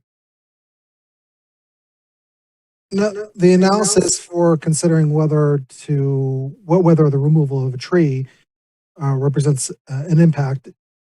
Yes, that is described under CEQA, but the original environmental impact report that had been done for the general plan accounted for those type of scenarios.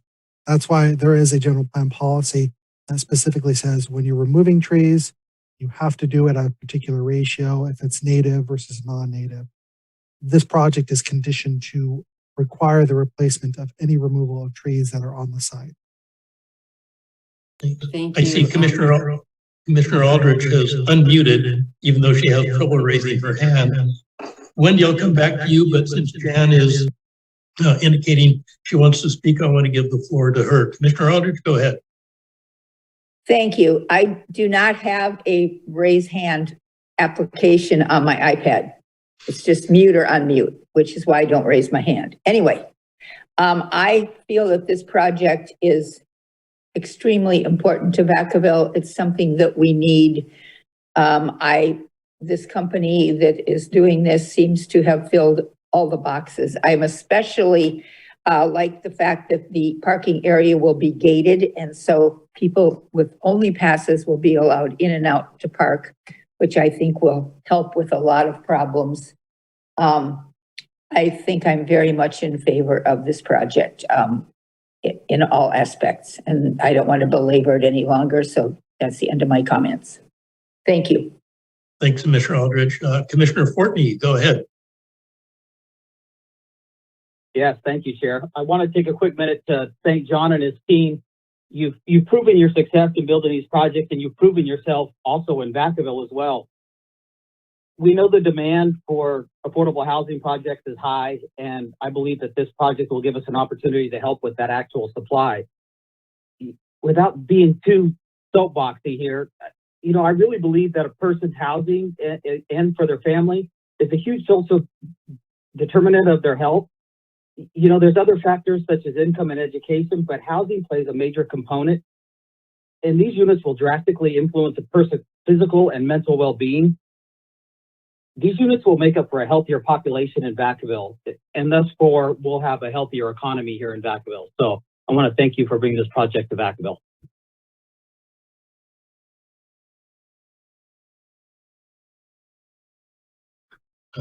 Any other commissioners that haven't spoken yet before I go back to Commissioner Brecken, because she's been patiently with her hand up. So I'm going to do Wendy and then Vice Chair, and then see if anybody wants to make a motion. Commissioner Brecken.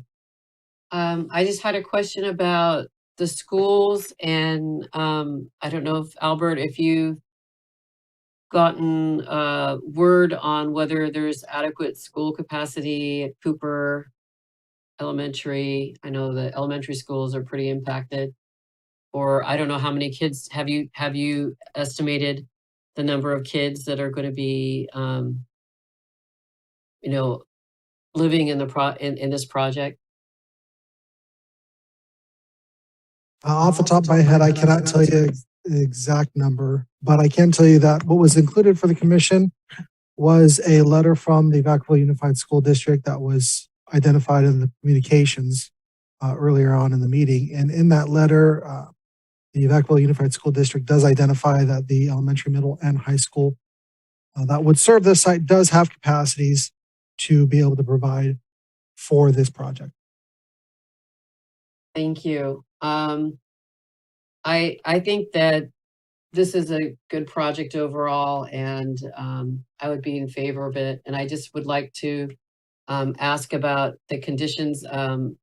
The chair had referred to the other conditions that were going to be added on to it, and I don't know if it was just the one condition or if there's other conditions. The one condition in the communication that we got, or are there other conditions? So to refer to that, it looks like from the communication we got earlier that the project description would be revised to a smaller number of parking spaces based on the fire requirement, and then a new condition of approval would be put in requiring the deed recorded that would be 55 years of affordability, and that's what was shown in the communication. So those would be the two things that I think would be included in any motion we make. Vice Chair Klein, your hand is up. Thanks for patiently waiting. Go ahead. Certainly, thank you, Chair. And I would echo all of the praise that's been given. I do appreciate this coming to Vacaville, and I would like to ask two questions. My first question is directed toward the developer, and then I have a question that is related to the conditions in attachment 3. So first, I note that there is a removal of the personal space, open space, these balconies. Is there a reason that we can't have balconies for these people? I mean, I believe what Commissioner Fortney said about the personal well-being, and if we could provide a little more open space for people who are otherwise living in low-income housing, I think that would be terrific. Is that a possibility? Commissioner, this is John. Go ahead and talk on that. Thank you, Chair. John Cicerone responding. The budgets for the project, to a certain extent, dictate our ability to even realize a project. And though my estimate of 700,000 in the report was based on a 30 square foot balcony, it was done at the beginning of the year before steel increased, and the design that I was quoting was for a small wrought iron balcony installed on 187 or so units. That number has now likely increased, and I would think it's perhaps, if not exceeding $1 million, somewhere around there. And though you may think that what's $1 million on a $65 million project, the reality is it's a lot. And it's similar to the parking podium, that the parking podium not only reduces the building height, but it's also a very significant cost savings. So my answer would be that it would, as Emily said, force me to go back, rethink the budgets. It would, again, delay things. And from my perspective, I had wanted to be before you a year ago and try to get into the 2021 financing program. And my final position on it would be that the very fact that there is a cost reduction is enough that the state obligates the approval. And that's why the state set the threshold so low. So I would really ask the commission to please approve the project as presented. And I do think it meets the state threshold in terms of cost reductions by eliminating the balconies. I totally understand that. And it sounds like that there's a not so veiled you shall behind what you're saying. But I guess what I'm appealing to here is there any way to provide a limited amount while coming in maybe getting half a loaf here by providing some amount of personal space to some people, because I think for the personal well-being of just even able to have your own space to grow plants outside, to stand in your own area. That's really intangible benefit. So did you consider maybe a smaller number of balconies, or just the conclusion was that no balconies at all? My preference would really be to approve the project as presented. And I know, again, similar to my discussion on parking, we built many of these buildings up and down the state, and a lot of high density. And my experience with balconies is a little bit different in that they're not really the amenity that a lot of people, and I'm referring now to a high-rise building in an urban core. I'm not referring to a low-rise building in a more suburban environment. They're not necessarily the benefit to the project that they're always envisioned. But whether you agree with that or not, my argument to you would be to approve it, primarily because it is an obligation of the state law. And so your comments haven't changed, it sounds like. And so if I'm looking at attachment 4, and it seems as though you requested on page 64 that approvals contain a condition which permits at the staff level a change in number of units and or a change in the unit mix and or affordability. And this might be a question more for our staff than you. So for something like that as a condition of approval, do you agree the state does not require that? Commissioners, at this point, I want to go to, hold on, I want to go to staff and make sure that we clearly understand within the recommendation and the conditions of approval, whether there is an ability at a staff or a commission or a city council level to change either of those items that the vice chair brought up, either on the affordability or on the mix of units. So and I'll just add that it's on page 2 as well. Okay, and Director Morris has her hand up, so we'll ask Aaron to address that. Thank you, Chair McCauley, members of the Planning Commission. I think it is fine in the context of the Commission's consideration of this project for the commissioners to consider the quality of life associated with the project. And in fact, it's fine to make the requests of the developer to consider different things. And so that's, I think, what is happening tonight. And I don't believe that's inappropriate. Though we get to the bottom line that the city cannot require these additional features, as has been explained by the applicant and staff. So that is how I would respond to this question. And then, Vice Chair, you had a further question regarding the number of units. Go ahead and see if you can restate that and help us all find exactly which condition or item you're talking about. Well, I want to first respond to Director Morris's comments, which are very, very helpful. I want to give the developer a chance to respond with the insight that Director Morris has provided as to the balconies. I'm Is sorry, there anything else? Commissioner, were we talking about the units or the balconies? I can. Well, I was talking about the balconies, but the units I feel like are related, because really what the question, the request in my letter, I think what the commissioner, for people who don't have the attachment 4 in front of them, when we filed for the original project entitlements in September of 2020, and then in 2021 and revised more recently for this meeting in October of 21, I wrote a project description. And one of the requests in my project description, which I provide to the planning department, that describes the concept that we envision, there was a paragraph which, as the commissioner alluded to, was requesting an ability to change units, the unit mix. And it's my understanding that the conditions of approval do not have any language that addresses that. So I don't think there is a condition that permits that, but I do think there is some staff discretion.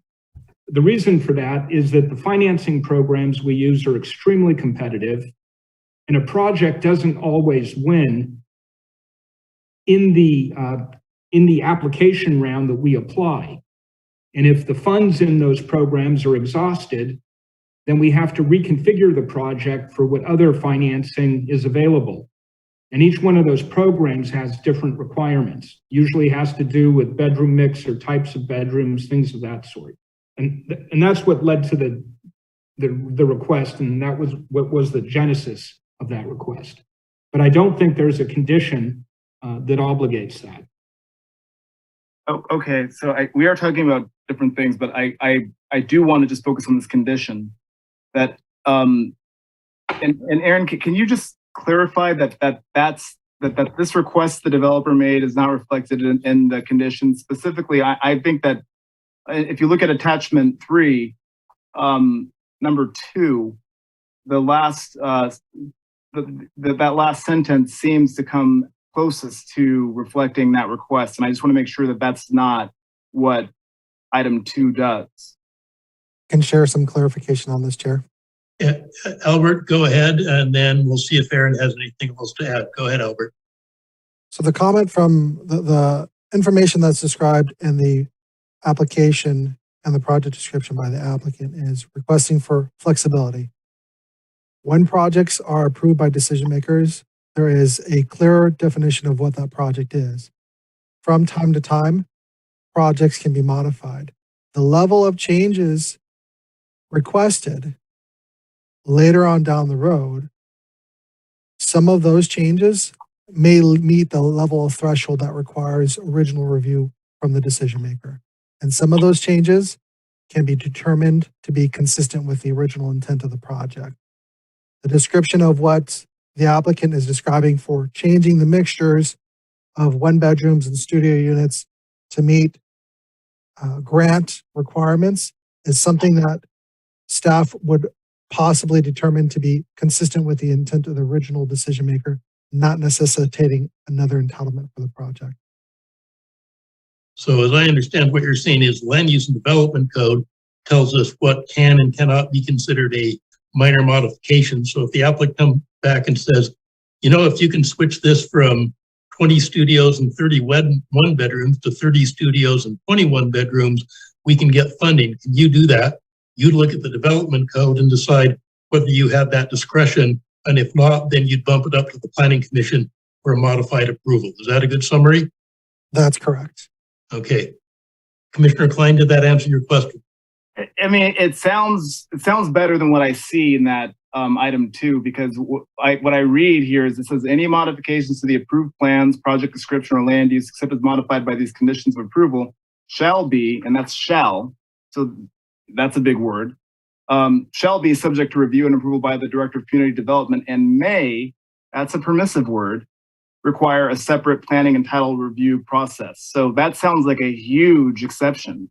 And if you're telling me that what is implied is that the land use development code controls, then that's not what's written there. But I just want to, you know, maybe I'm being too lawyerly, but it seems like you can put a lot that you can ram a lot through, because it says literally any modification. Would either Albert or Aaron care to address that? Aaron, go ahead. Yeah, I will address that by saying that although the condition doesn't go into detail on this, it gives the director discretion to review potential changes to the project and to make the determination whether they're in substantial conformance with the approvals. But as Senior Planner Enold explained, it doesn't assume that the director is going to make major changes to this project that are perceptible to the public. It's the reasonable discretion of the director that can be exercised. And in cases where the changes, after we look at the land use development code, really feels like it is significant or substantial, that change would go to the planning commission for for review. So but the language doesn't go into all that detail, but there is sort of an assumption that the director is exercising reasonable discretion and not approving major changes that would cause the community to not recognize this project when it's built. Excellent. Okay, thank you, Aaron. And so I just to wrap this up, I'm as to the balconies, would there be any, although the state says that you get to have that removal of the balconies, if you're removing the balconies, but you maybe can revisit this down the line, would that require planning commission approval, or would you be able to negotiate that through as a minor modification with the director of planning? Aaron, is that something where if the applicant did decide to voluntarily put balconies on because it's changing the exterior appearance, it would have to come back to us, or would that be something that could be at a staff level? I appreciate that Vice Chair Klein's asked a difficult question because yes, Chair McCauley, adding the balconies would result in a perceptible change to the building. So I think we'd have to evaluate that proposal if it came forward. I think if the developer decided to add the balconies, even though it does at expense of the project, we would try to find a streamlined process for that. But again, there would be the potential that it would come back to Planning Commission because it would be a perceptible visual change. Thanks. Vice Chair, anything else before I go to Commissioner Brecken? I just would close by saying I do wish to see other amenities because it seems like that this is a fine project, but the elimination of the elimination of the personal space for a shared open space, although it's something you can do, you shouldn't do everything that, that doesn't mean that you should do it. And I would hope that any of that we can look at any way to include that personal open space for the people that are going to live here and be subject to not having cars. So they depend on public transit to get all around town, and their lives don't look like the rest of ours. So I think it's fine to say, yeah, we need affordable housing and et cetera. And I'm not minimizing the $700,000 and the potential to result in additional costs. But I think that what's missing from this analysis is that it seems to be an all or nothing approach. And I'd love to see a little more creativity, but you can't, it's not a perfect world. So I just wanted to add those comments. Thank you. Thanks, Brandon. I think part of what we're seeing, and we can thank, and that's in quotes, places like San Francisco and San Jose that have seen projects like this, and rather than say no, they said yes, but, and then they piled condition upon condition upon condition until they make it unaffordable. And the state legislature and the governor have finally said, so we're taking everything out of local hands. And that's what they've done. And that's why we don't have flexibility here, is because of how projects like this have been destroyed by the big cities that want jobs but don't want housing. So it's frustrating on how that ends up dumping on us, but it does. At least that's my view on stuff. Commissioner Brecken, I see, put her hand down. So now is the time for action. Wendy, okay, good. You went. Okay, Commissioner Brecken, do you have a comment or question? Yeah, I mean, just piggybacking on to Commissioner Klein, I also am concerned about the lack of open space and balconies. So I would ask the developer to, consider that as he goes forward with the project. And I know there's a trail or something close by, so I don't know if you can answer how far away is that trail to just kind of go for a walk or something, out in nature. And then I'd like to make a motion. Okay, first I will ask Albert, how far away is the, I think it's the Lattice Creek Trail. That's what, about quarter to a half mile away? It's within a quarter mile, and then the closest park would be Hawkins Park, which is about 3/4 of a mile away. Okay, so Commissioner Brecken looks like she wanted to make a motion, and Commissioner Beaumont has also raised his hand, but Wendy, why don't you go ahead since you're the first one who grabbed my attention? So I would like to make a motion to approve this project, but revise condition number 1 and the new condition number 5 as indicated in the updated staff report. And I'm not sure if that's the best motion. I'll let you add to it, Chair. So as I understand, the application or the motion is to approve the project as presented with the modified conditions presented by staff tonight and contained in writing in the staff report. And do I have a second on that motion? I think Commissioner Beaumont had indicated. Doug, do you want to second that? I'll second it. Thank you. Okay. Mr. Earnhardt, go ahead. Chair, just to clarify for the commission that the commission's decision is a recommendation to City Council. Thank you. That it's not an approval on our part, it's a recommendation to the council. Thank you for that correction. So with that clarification, I will ask the secretary to call the roll. Chair, may I interject? Since there was some clarification, I apologize. Can we clarify as to what the motion is for the record? Okay, then I will see if I can restate the motion and the motion maker and second can correct me if I'm wrong. That proposed to recommend that the City Council approve the project as proposed with modifications 1 to the number of parking spaces as presented by staff this evening, and 2 with the additional condition of approval requiring a deed recorded restriction on affordability for 55 years. Does that clarify for you, Mr. City Attorney, what the motion is? Yes, thank you. Okay, and I don't see either the motion maker or the second indicating that I got that wrong. So I will now ask the secretary to call the roll. Commissioners Aldridge, Yes. Beaumont, Yes. Brecken, Yes. Fortney, Yes. Lightfoot, Yes. Vice Chair Klein, Yes. Chair McCauley. Yes. Sounds like we have a unanimous recommendation on that. Director Morris, can you make sure we know what the disposition of this application is? Absolutely. Recommended for approval. Anything else? And this goes on to the City Council for final action. Yes, it goes on to the City Council for final action, and it is tentatively planned to go there in December. So I'll have an update for the commission as soon as January. Great, thank you very much.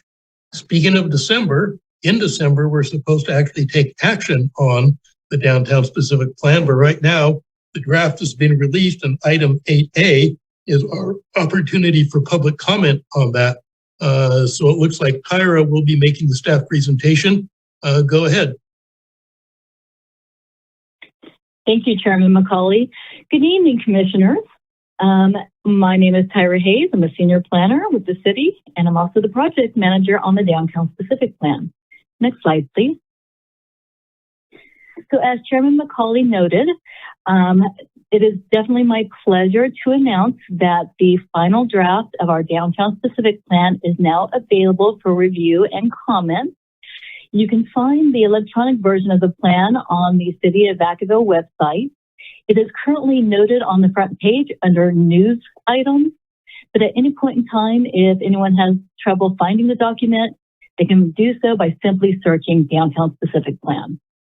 In addition to this document being available online, we have also placed 2 hard copies at our local libraries, and we have a hard copy at the City Planning Department counter. Next slide, please. So the purpose of tonight is just to give the Planning Commission and the public a general overview of the document itself. As the Planning Commission may remember, we did share the public draft of Downtown Specific Plan with the public in June of this year. There were some small changes that were made to the document itself, which mainly showed as a few chapters being rearranged and recategorized. Other than that, all the information inside the document remained relatively the same. So to kind of summarize the downtown specific plan, it's been broken up into 3 parts. Part 1 is the downtown specific plan itself, and it consists of chapters 1 through 5. It really focuses on background information. It identifies the visions, goals, and policies of the downtown specific plan, and it includes all the recommended policies and projects. The recommended policies and projects identified in this portion of the downtown specific plan are those projects that, if approved, would be constructed by the city itself, and it would all be part of the city's capital improvement program. Part 2 of our downtown specific plan encapsulates chapters 6 through 14, and this section of our specific plan is known as our Downtown Development Standards and Guidelines section. Essentially, these chapters function as the zoning code for all development within the downtown area. Lastly, we have the appendices, which are also available online. The appendices include several technical documents that were reviewed with the Plan Commission over the past 2 to 3 years. And those documents are the ones that were created to help inform the final creation of our downtown specific plan. A couple of examples of the appendices would include things such as our retail strategy, our downtown connectivity and streetscape design plan. We had the strategy that identified and analyzed a farmer's market pavilion. And there's many, many more. Essentially, these technical documents contain far more information than what is included in the downtown specific plan itself, but we did want to make this information available to the public. Next slide, please. So I'm just going to share just a handful of highlights about the 2 parts of our downtown specific plan we just reviewed. One of the biggest highlights of part 1 is we have a summary table that is located at the beginning of the document that identifies all those goals and policies I had just mentioned. But more importantly, it tells the reader in what section of the code those goals and policies are being addressed and what recommendations are associated with each of those goals. Next slide, please. Another big highlight of part 1, again, that is the background information regarding the downtown specific plan, is the section known as our developmental framework. So again, this is the section that really focuses on those big projects that the city is recommending for inclusion in downtown. And if approved at a later date, those projects would be constructed by the city. One such recommendation is the recommendation of the priority pedestrian corridor, which is shown here on the map.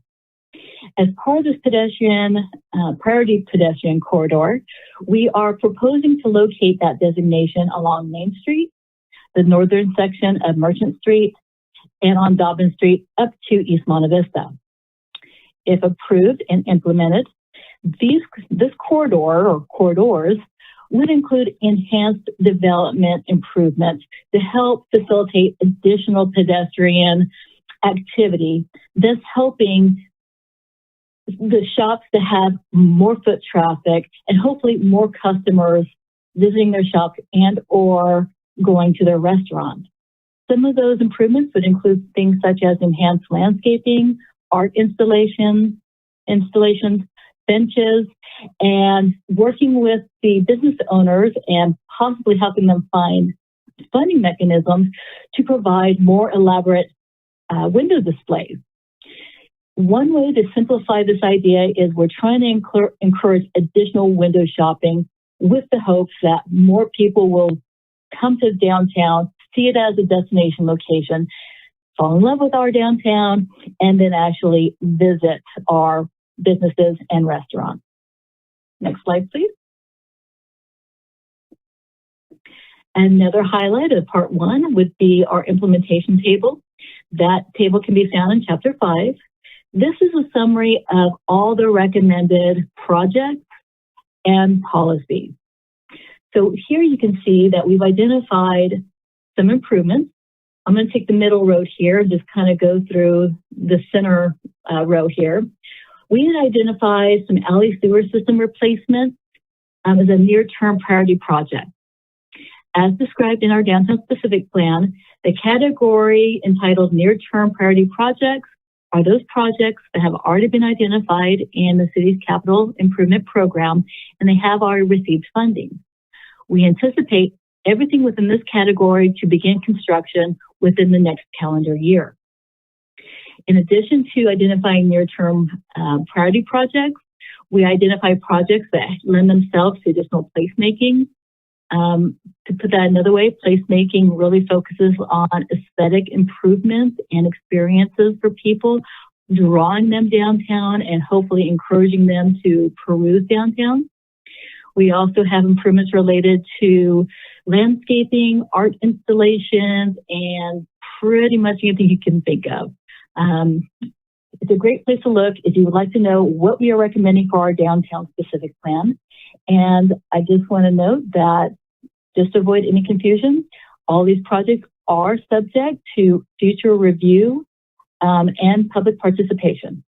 Simply, this is a list of recommendations. Next slide, please. So moving on to part two. If you recall, I had noted that this is really kind of the zoning code for our downtown. So it's going to act a little differently, but this is the section that we anticipate most developers and perhaps property owners to look to when wanting to develop their properties. The part two of our specific plan includes things such as our user guide. That user guide is shown in part on the slide on the right-hand side. It kind of gives the reviewer a step-by-step guide as to how to use the plan itself. It includes zoning regulations, land use regulations.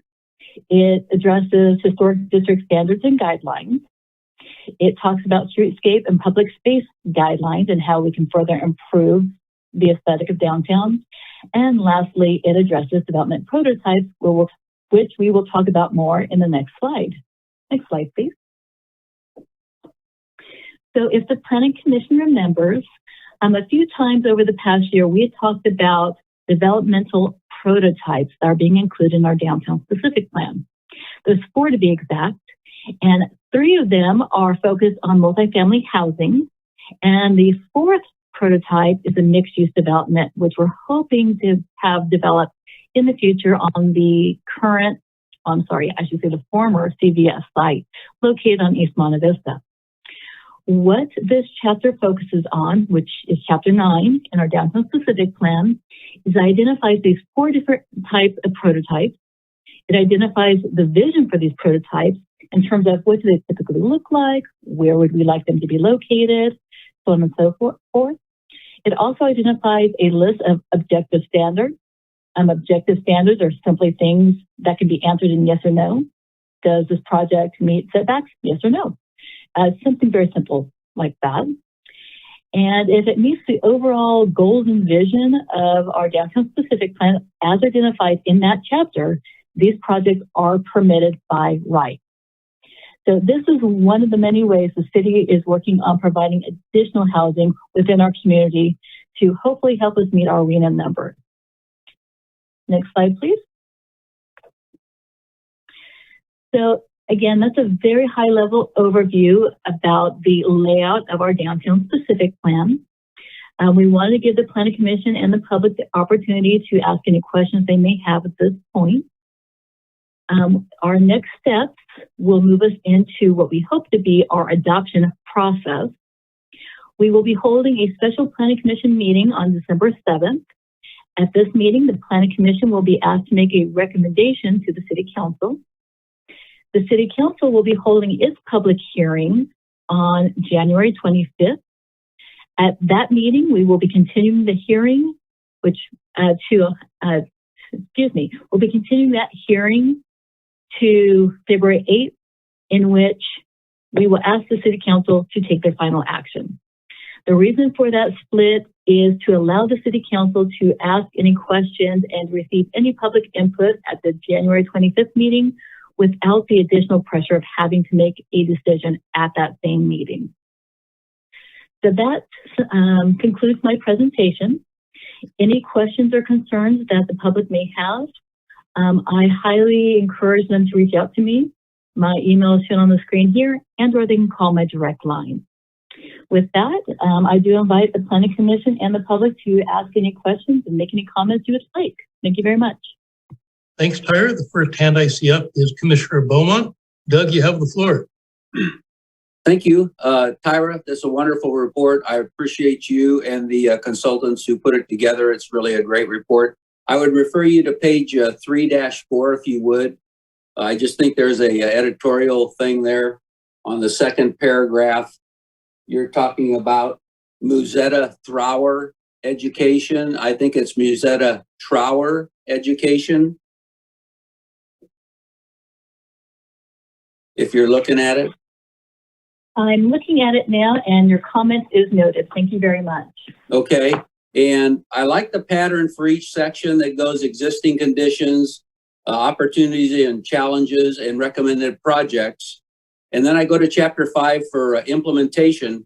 And what I found in my experience is that planning is really good, but execution is the key. Without that, it means nothing with the planning.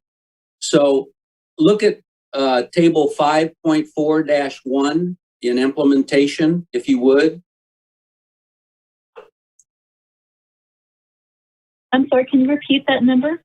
Yeah, table 5.4-1.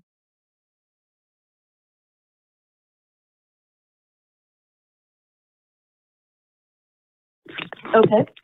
Okay, and what I found is the first item on there is LU-1, and it's review and update, if necessary, the plan every 5 years and prepare an annual report on the progress of this plan. And my idea is, I don't think an annual report is enough, because without the execution, the planning's nothing. So in my opinion, it should be at least semi-annual to look and see how you're doing with what the implementation is, how it's going. And that's just my opinion, but in everything I've been involved in, unless you get it going correctly to start with, it's not going to go very well. So you put in all this work, but I would look at it at least every 6 months for the first year or two to make sure you're doing what you should be doing. And that's my comments.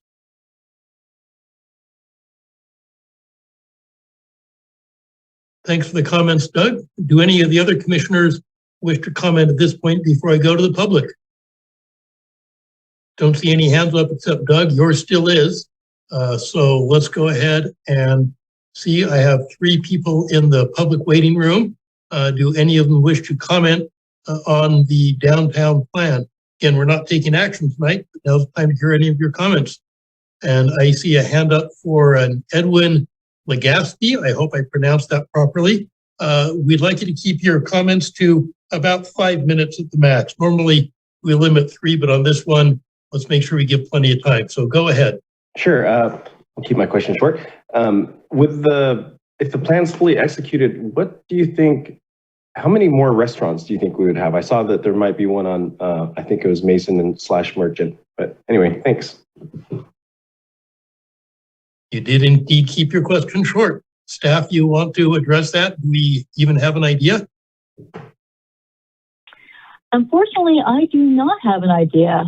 If I had to make a guess, I would say we'd have as many restaurants as the market could bear. But we don't have the specific target that we're after, like we want to add 5,000 square feet or 17 businesses. It's just we want to encourage more of them and see what we get. I see Director Morris is unmuted. So Aaron, you want to add to that? I do, Chair McCauley. Thank you very much. And thanks to the member of the public for that question. One of the things with this plan is it has a robust set of ideas and projects for implementation. And clearly the city is going to have to set some priorities, particularly working with the downtown property owners and business community on things that are embraced by most that we can move forward on. But one of the implementation tasks that I've already been speaking with the Director of Economic Development, Don Burris, about is the concept of a retail strategy that would really kind of implement the vision of the plan by really taking a much closer look at what kind of mix of restaurant and retail uses are appropriate. And again, that's in the implementation phase. I think it's too early to speculate, but I don't think we're going to leave it as a big question mark for very long. Presuming the plan does get adopted and we're able to swing into implementation mode, this is one of the topics we will be exploring with help from some experts and also with a lot of conversation with our downtown merchants and property owners. Thanks. Edwin, you only used 15 seconds of your time. Do you have any follow-up or is that it? Sure. I guess I'm not muted. So one thing that the sewers that restaurants have struggled with is sewer hookups and things like that. If you build it, they will come, perhaps, right? So if the sewer can fit more, I don't know how to say it, the sewage from restaurants, maybe we would have more restaurants. So I feel it's definitely chicken and egg, but maybe that's something, I don't even know if that's even possible to consider in this plan or not. I don't know if there was a question in there. I will ask either Tyra or Aaron, is there you think in this a thorough consideration of infrastructure, including water and sewer, and its ability to accommodate more development? Tyra, if you don't mind. Oh, you want to go? Go for it. We have done extensive modeling of both water and sewer infrastructure, and we have sized it as such to address and permit additional development. So to answer your question, yes, I am certain that we have done due diligence to ensure that we have adequate infrastructure to support additional development downtown, including restaurants. So since Pyra's email and phone number are up on the screen, if you can give her a call, she can help you find the exact spot in the plan that addresses any of the infrastructure. So you can look through and see on your own if you think it's adequately addressed. So okay. I will leave you with that recommendation. Anything else or is that it? No, I just want to say I did look through all 440 pages of it. I'm a nerd. I appreciate having nerds who call in, self-identified or not, and give us your comments. Thank you on that. Anybody else from the public want to participate? Including, I'll ask both Nancy and Albert if there's anybody on the phone indicating that they want to participate. I see no one. Seeing nobody else, then I'll go ahead and close the public comment on this and go back to the commission again. We're not taking action tonight, but if we have anything that we think we really want staff to follow up on before we come back on the 7th for action, now's the time to let them know. And I don't see any hands coming up, and Commissioner Aldrich is not unmuted since her iPad doesn't have the hand. So it sounds like we're done with this for this evening, but we will come back to it on the 7th for the actual consideration. And that brings us to item 8B, which is the Housing Element Subcommittee. And I don't know if Aaron wants to make a presentation since this is something, there's a staff report, and I've been listening quite a bit to the comments this evening in the discussion on the previous item, which was indeed a housing item. I certainly saw interest from Commissioner Brecken in the issue of housing and a fair number of comments from Vice Chair Klein.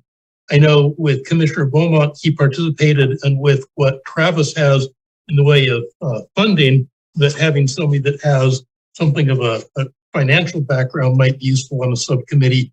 And then similarly, Commissioner Fortney has a lot of experience in dealing with issues regarding title and housing, would also be a valuable participant. While I'm interested, I'm going to be gone for a fair amount of January, and my schedule just doesn't seem to mix well with participating in this committee. So I would think some mix of those 4 names that I just threw out would be good on the committee. And with that, I'll ask if there are commissioners who actually want to volunteer to participate. And I'll go down the list that I asked and see. Commissioner Brecken, is that something you would be interested in? Yes. Okay. And I'll come back for more discussion. Vice Chair, is that something you'd be interested in? Sure. But okay. I wouldn't want to take away, if someone else really wants to be on it, I would defer. Okay, so interested, but a slight question mark on that. Commissioner Beaumont, is that something that when I volunteered you thought that's a great idea, or you should check with me earlier, I have no interest? What do you think? You know, I hate to say this, but I don't think this is an area of purview for the Planning Commission. So I think it's more City Council, and I'll defer on that. Okay, thanks. Commissioner Fortney, is that something that you have any interest in? What are your thoughts? Due to time constraints, Commissioner Brecken and Vice Chair are absolutely perfect for this. Okay, we don't need a subcommittee that has fully 3 people on it. I think a subcommittee of 2 to assist in the creation of a housing element is adequate. So at this point, I think it is within my power. So I am going to appoint, Commissioner Lightfoot has raised his hand. Ralph, go ahead. I'm sorry, I should have called on you earlier. That's my fault. What are you thinking, Ralph? You're still, there you go, you're unmuted. Go ahead. So what I'm thinking, I'm trying to think of the intention of a subcommittee and what the overall goal is. And I'd really like to hear about why a subcommittee might be more effective than study sessions like we've done for other items in the past. Okay, and I should have also called on Commissioner Aldrich. My apologies on that. And I'll ask Director Morris if you have any thoughts on how you think a commission subcommittee would be able to actually contribute to the development of the next housing element. I see, since we're the policymakers or policy advisors, the council, that our input would help staff in formulating policies and how they would phrase things. But I'd love to hear anything that Aaron, that you have to say. Thank you, Chair McCauley, and also thank you, Commissioner Lightfoot, for the question. We will absolutely be bringing the housing element to the entire commission at multiple junctures to both bring it out into the full public arena, to get the commission's input, and also keep you involved as the housing element progresses. What I see the role of the subcommittee is going to be is in between those planning commission meetings, maybe a deeper dive into some of the data and the framework that it basically underpins the creation of the housing element. And also, I think we'll want to utilize the knowledge of the subcommittee members just to bounce ideas off of, as far as, you know, any ideas about additional public outreach or additional ways to engage the community. So some of it will be a bit data nerdy, to use a technical term, and that'll be something that maybe not every commissioner will want to deeply engage in, but I can assure you that the entire planning commission will receive, in the fullness of time, the same materials at the regular planning commission meetings. So there's definitely an intention to involve the entire commission, but have these additional meetings to really dive into some of these details of the housing element. Commissioner Lightfoot, did that answer your question? Yes, it did, and I'd be open to being on the committee. Okay, Commissioner Aldrich, do you have interest in this?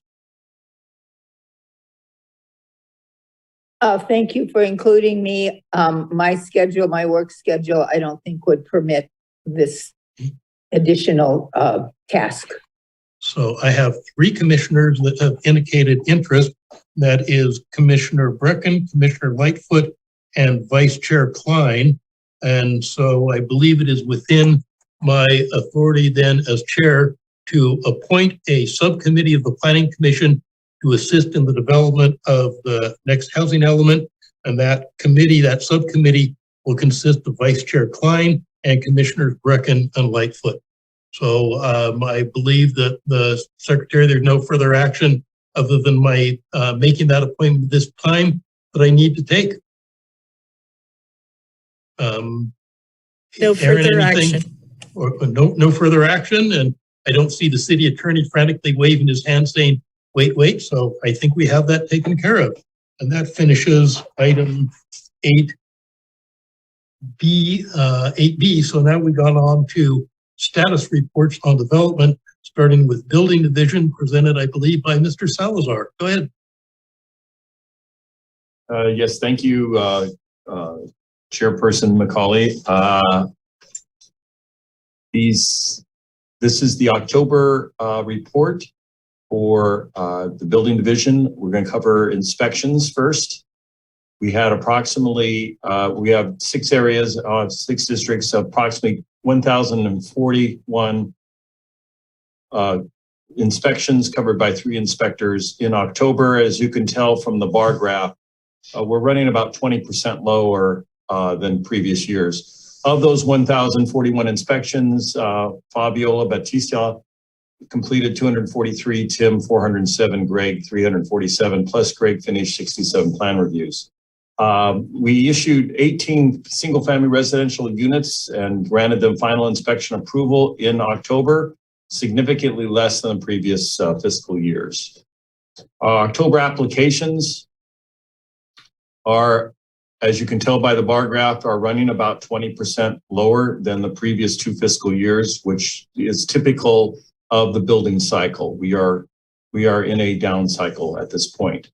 Some projects of note: we issued 5 attached and detached accessory dwelling units in October, 4 electrical vehicle charging stations, and a new assembly building off of Butcher Road for a church group. For October permits issued, we issued 338. Again, you can tell by the bar graphs that we're running about 20% lower than the previous 2 fiscal years. And that should continue. Kristen Botello processed to issuance 42 single-family dwelling units with ADUs. 58% of all permits were issued online in October. Then our final item, which is our energy conservation activity, we issued approximately 133 solar permits representing approximately 847 equivalent metric tons of CO2 reduced. That doesn't compare well with the previous years where we were reducing more and issuing more solar permits. I'm happy to answer any questions if there are any. Do we have any questions for Mr. Salazar? Don't see any hands coming up. Thanks, Jay. Thank you. The next presentation will be on advanced planning, and that looks like it's coming from Director Morris. Aaron, you have the floor. Thank you, Chair McCauley. Actually, Tyra Hayes will be presenting the advanced planning update. Tyra, are you there? I am. Just took me a moment. Sorry about that. So hello again. So the Planning Commission is aware of the current status of our downtown specific plan, which is one of our biggest projects we're currently working on in advanced planning. In addition, we are continuing to work on the Green Tree project. Staff has worked with the applicant to review all the documents that have been submitted, which includes the Green Tree specific plan. Those city comments have been sent back to the applicant, and we're hoping to receive the revised documents in the very near future. I do know that there is hope that we'll be able to bring the Green Tree project to the Planning Commission early next year. Next, we are also working on the Land Use Development Code update. We are getting very close to addressing all the revisions necessary to the Land Use Development Code. The next step is to do a full screen check of the document itself to ensure that all city comments have been addressed adequately. And we are anticipating beginning public hearings in January of next year. Lastly, our next big project is one we were just touching upon, and that is our housing element update. The city is currently in the process of being in contract with Placework to help us create our housing element, which is also being prepared in addition and concurrently with our environmental justice element and an update to our safety element. So as noted by Director Morris, we will be setting up the housing element steering committees very soon. The housing element schedule is quite aggressive in terms of time. We do have to meet state mandates in terms of when this document is submitted for state review and ultimately for state certification. So be prepared. We're going to have a lot of housing element meetings in the first half of next year. And I look forward to working with our Planning Commission as well as our steering committee. Thank you. Any questions for Tyra? Seeing none, we are moving on to the current planning report, which at least the screen says Albert's giving it. So whoever from staff, go ahead. Thank you, Chair. This is Albert, performing the update for the October activity. We had new projects, primarily in District 1. We had a modification to the Vacaville Hotel There was a main request to change exterior materials on there. The original approval contained stucco siding with brick veneer, and they changed it to primarily metal siding with stucco accents. We also received a preliminary review application for Valley Strong Credit Union by the Nut Tree Village. That includes a proposal for drive-up ATM with a 1,500 square foot building, and the city is reviewing those comments and providing some responses back to the applicant before they submit their formal development application. We also received a development application for the Elmira Road Industrial Building in District 2. That is a 26,000 square foot warehouse at 777 Elmira Road. It includes a conditional use permit and a tentative parcel map request. So that is one of those projects that may possibly be coming to the Planning Commission for review. We also received a request for a parcel map of a BP and ARCO site. It's a 3.75 acre site located over off of Orange Drive and Leisure Town Road. And the property owner is looking at subdividing that property. A smaller project is the Henderson patio cover. It was an administrative clearance request that we received for a property owner looking to reduce the required rear yard setback at 503 Stone Castle Way. Group projects during October, the Villages at Venon house plans. That one's located in District 6. And that one was a project that consisted of 10 house plans on 194 lots in the Villages at Venon subdivision in Venon Meadows off of Leisure Town Road and Venon Road. Activity for October, planning staff was busy reviewing 55 plan checks, performing 31 inspections, primarily for single family homes. And we still are seeing some activity with home-based businesses because we processed 18 permits during October. That's it for October activity. I'm here to answer any questions. Do you have any questions or comments? Commissioner Beaumont, go ahead. Hey, Albert, just one thing. It would help me, I don't know about the other commissioners, if you would put a asterisk or something in the districts around where you're talking about, because the districts, some of them are so big, we have no idea exactly where you're talking about. So in the future ones, if you could just put a star somewhere where it's in the district, I would appreciate it. Yes, we can do that. Thanks, Doug. Anybody else? See no hands up. I will then go on to the item number 10, which is the director's report, both on council actions and tentative commission agenda items. Go ahead, Erin. Thank you, Chair McCauley. So city council actions pertaining to planning commission items or items that I believe are of interest to the commission.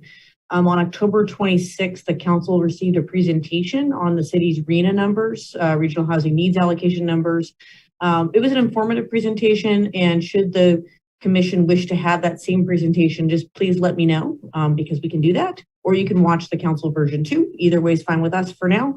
On November 9th, the council considered a variety of topics that either were at commission or will be coming here. So they received a presentation on open counter, similar to the one the commission received earlier.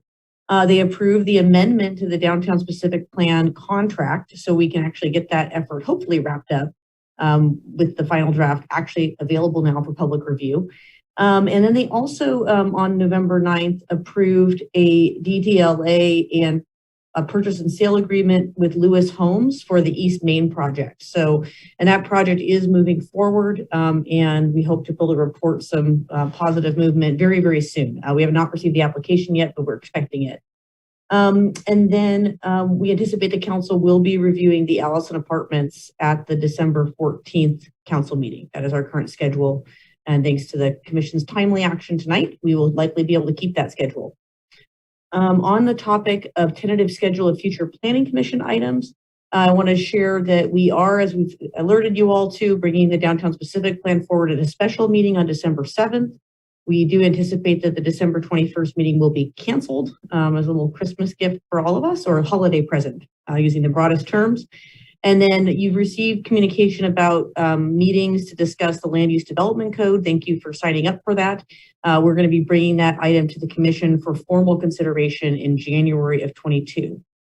And then I wanted to add an item C, and I will add this on the agenda going forward, just a few staffing announcements and also a community meeting announcement. So tomorrow night, there will be a North Village AP2 community meeting. This is the city staff hosted community meeting. It will be via Zoom tomorrow evening.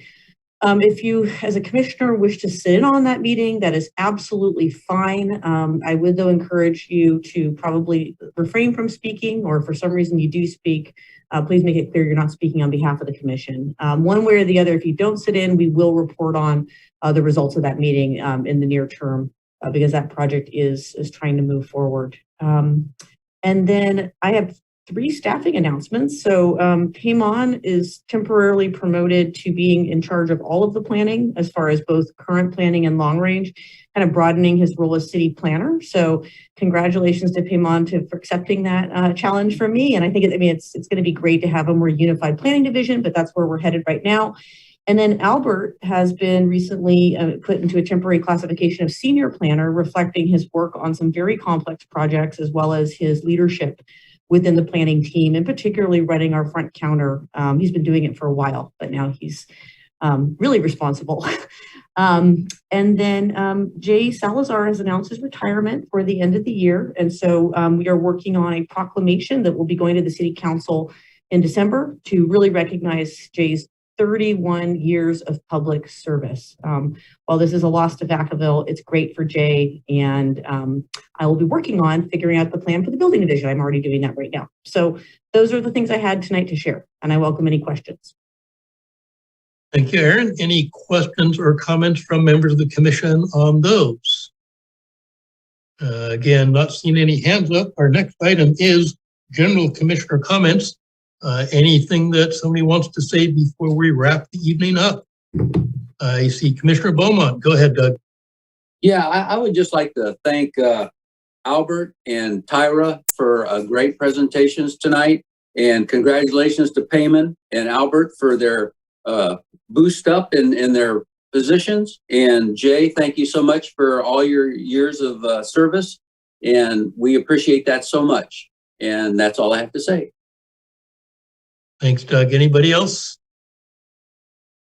Looks like the only thing we have then is to wish everybody a good Thanksgiving. To say, I wish I would see you downtown for the tree lighting, but well, maybe next year we'll be able to do that. And with that, this meeting is adjourned, and we will see you all on December 7th, 2021 for a meeting that will include the downtown specific plan. Good night, Vacaville. We are adjourned.